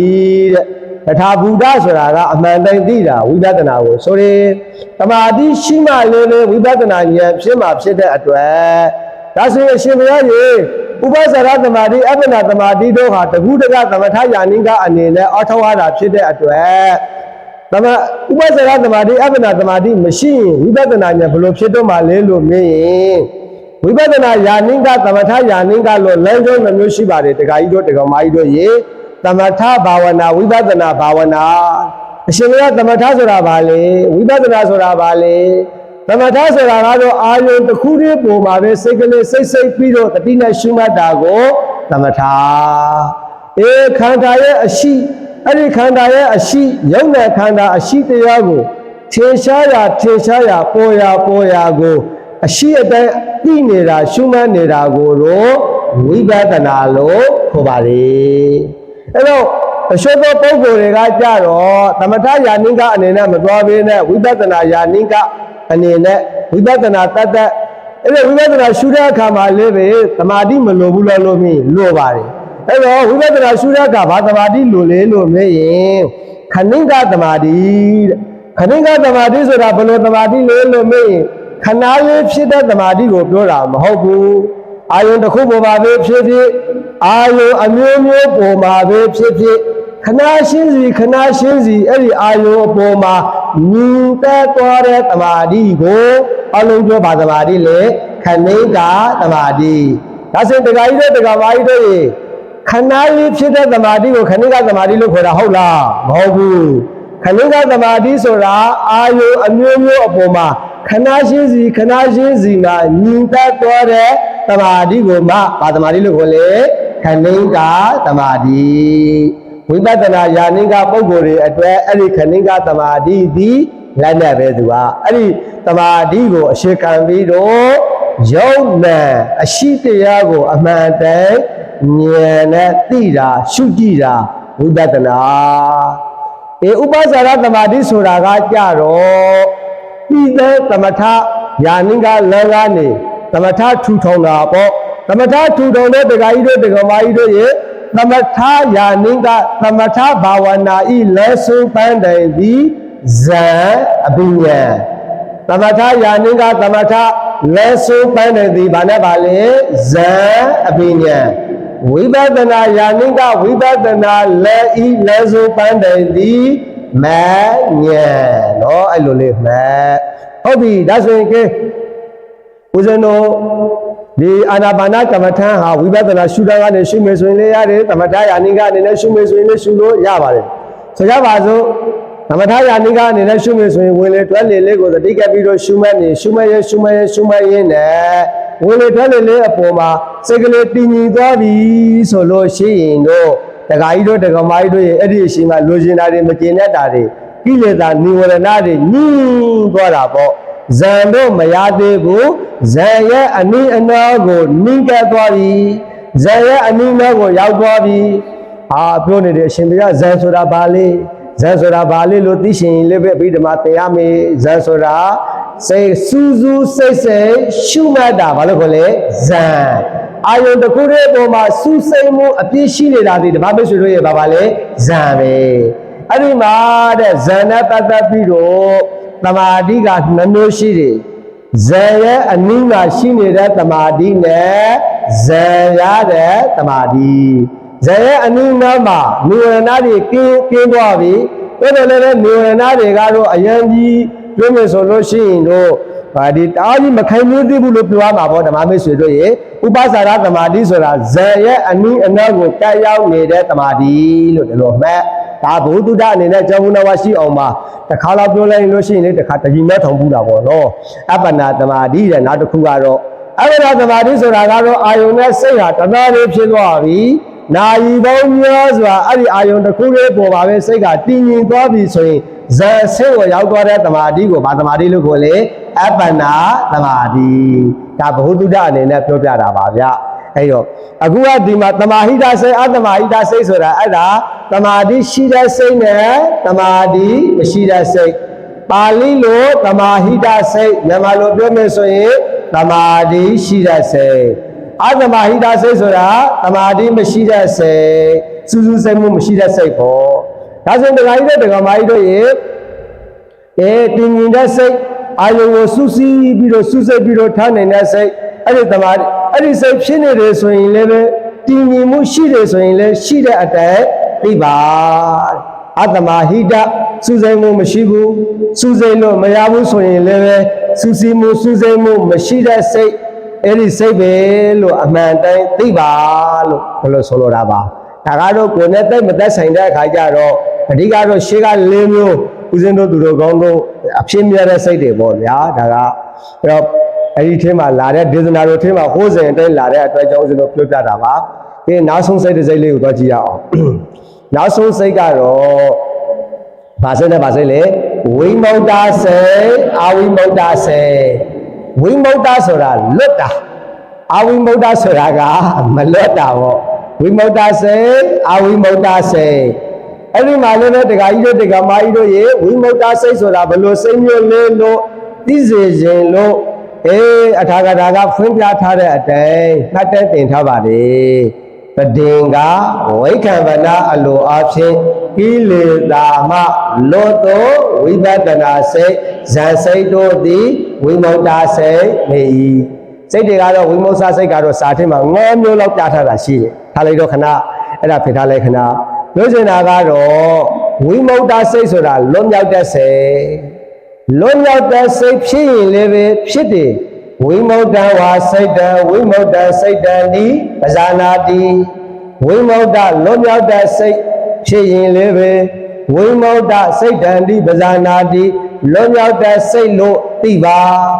အဝိမု tta စိတ်တံအဝိမု tta စိတ်တံတိပဇာနာတိအဝိမု tta ဆိုတာသူရဲ့ဆိုင်ကျင်ပဲဗာစိတ်လေမလွတ်မြောက်တဲ့စိတ်ဩငါတန်တမှာမလွတ်မြောက်ဘူးဆိုရင်လည်းငါရဲ့စိတ်ကလေးဟာလောဘဒေါသလက်ကနေမလွတ်သေးပါလားလို့အဲ့ဒီလိုလေးသိပြလိုက်ပါဒါဆိုရင်ကိလေသာကနေခေတ္တခဏလွတ်မြောက်သွားတယ်ဆိုရင်လည်းပဲလွတ်မြောက်တဲ့စိတ်လို့သိပါကိလေသာကနေမလွတ်မြောက်သေးဘူးဆိုရင်လည်းမလွတ်မြောက်သေးတဲ့စိတ်လို့သိပါတဲ့ဒါဆိုရင်ဒကာကြီးတို့ဒကာမကြီးတို့ရဲ့စိတ်အမျိုးအစားဘယ်နှမျိုးလဲစစ်ရှောင်းမျိုးစောစောကလည်းတစ်ခါပြောခဲ့ပြီးပါပြီစိတ်ကစိတ်ကိုဟိုးစဉ်အနေနဲ့ဟိုးထားတာပါလို့အကုန်လုံးလိုက်ပြီးတော့အထောက်เสียမလိုပါဘူး။ကိုယ်မှာရှိတဲ့အရှိတရားကိုပဲအထောက်ရမှာပါ။ကိုယ်မှာမရှိတဲ့ဟာကိုအထောက်ဖို့မလိုပါဘူး။ဒါဆိုမြတ်စွာဘုရားရှင်ကဘာဖြစ်လို့အကုန်လုံးဟောရတာလဲဆိုတော့မြတ်ဗုဒ္ဓဟာတရားဟောရမယ့်တာဝန်ဝတ္တရားအပြည့်အဝရှိတဲ့အတွက်မြတ်စွာဘုရားရှင်ကသူ့တာဝန်ကိုကျေပေါ်အောင်ဖတ်ဆောင်တဲ့အနေနဲ့မြတ်ဗုဒ္ဓကတော့ဟောစရာရှိတာကိုမကြံအောင်ဟောရမှာကမြတ်ဗုဒ္ဓဤတာဝန်ဒါကြောင့်ဦးဇင်းတို့ကဇံမရပေဇံမရတော့မရတဲ့ဇံစိတ်ကိုဆင်ခြင်ပြီးတော့အထောက်လို့မှမရတာဒါဆိုရင်အကျဉ်းရှုံးလိုက်ရင်ကိုယ်နဲ့ဆိုင်တာကိုပဲဟိုရှုမဆိုင်တာကိုမရှုနဲ့ပေါ့အဲ့တော့အကုန်လုံးရှုံးလိုက်ပဲဗျာဇာအဲ့ဒီ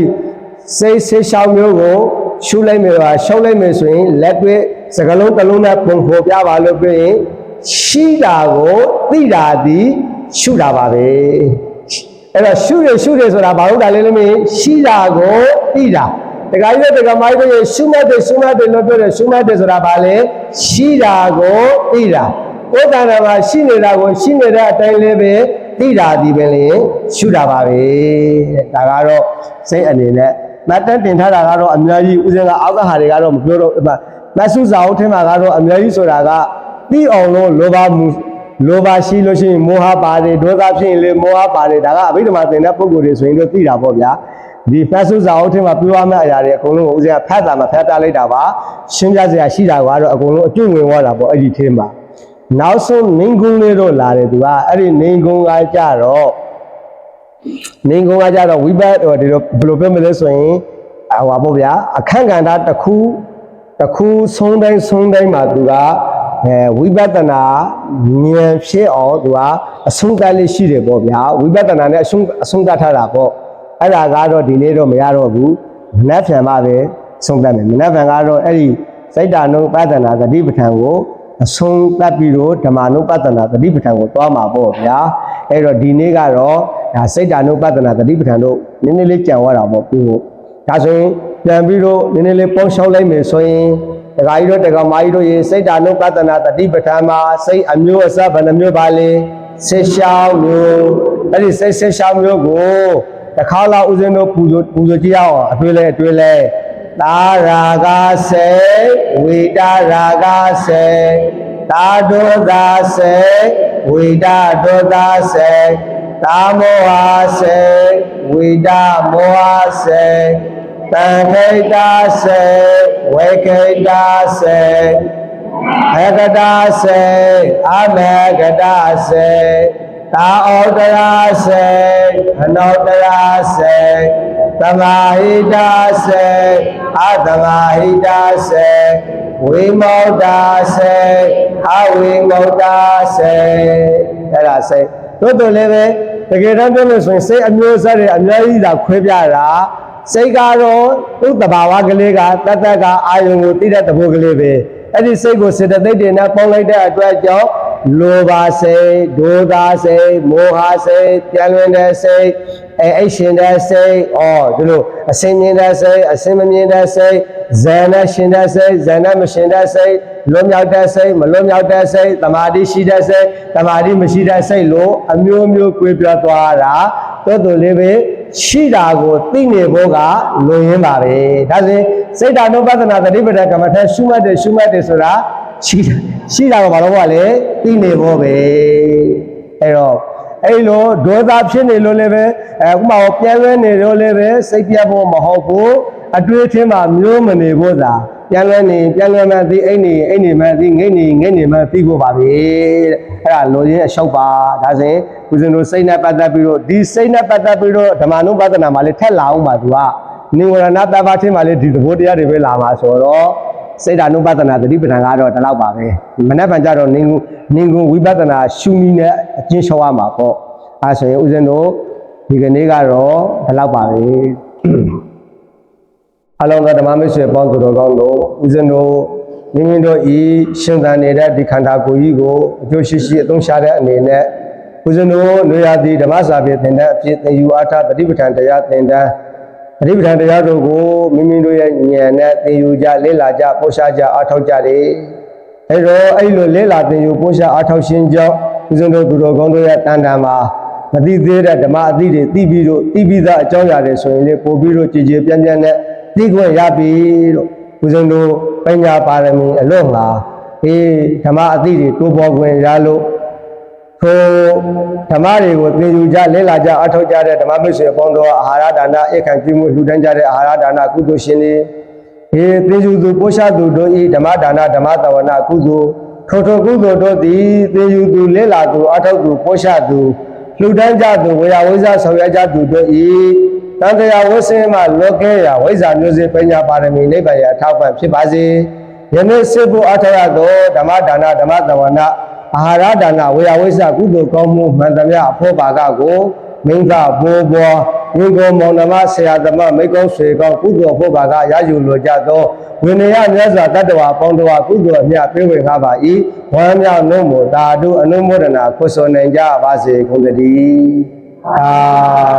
ဓုသာဓုသာဓုဗုဒ္ဓသာသနာစေရန်တိုက်တုဗုဒ္ဓသာသနာစေရန်တိုက်တုဗုဒ္ဓသာသနာစေရန်တိုက်တုသာဓုသာဓုသာဓု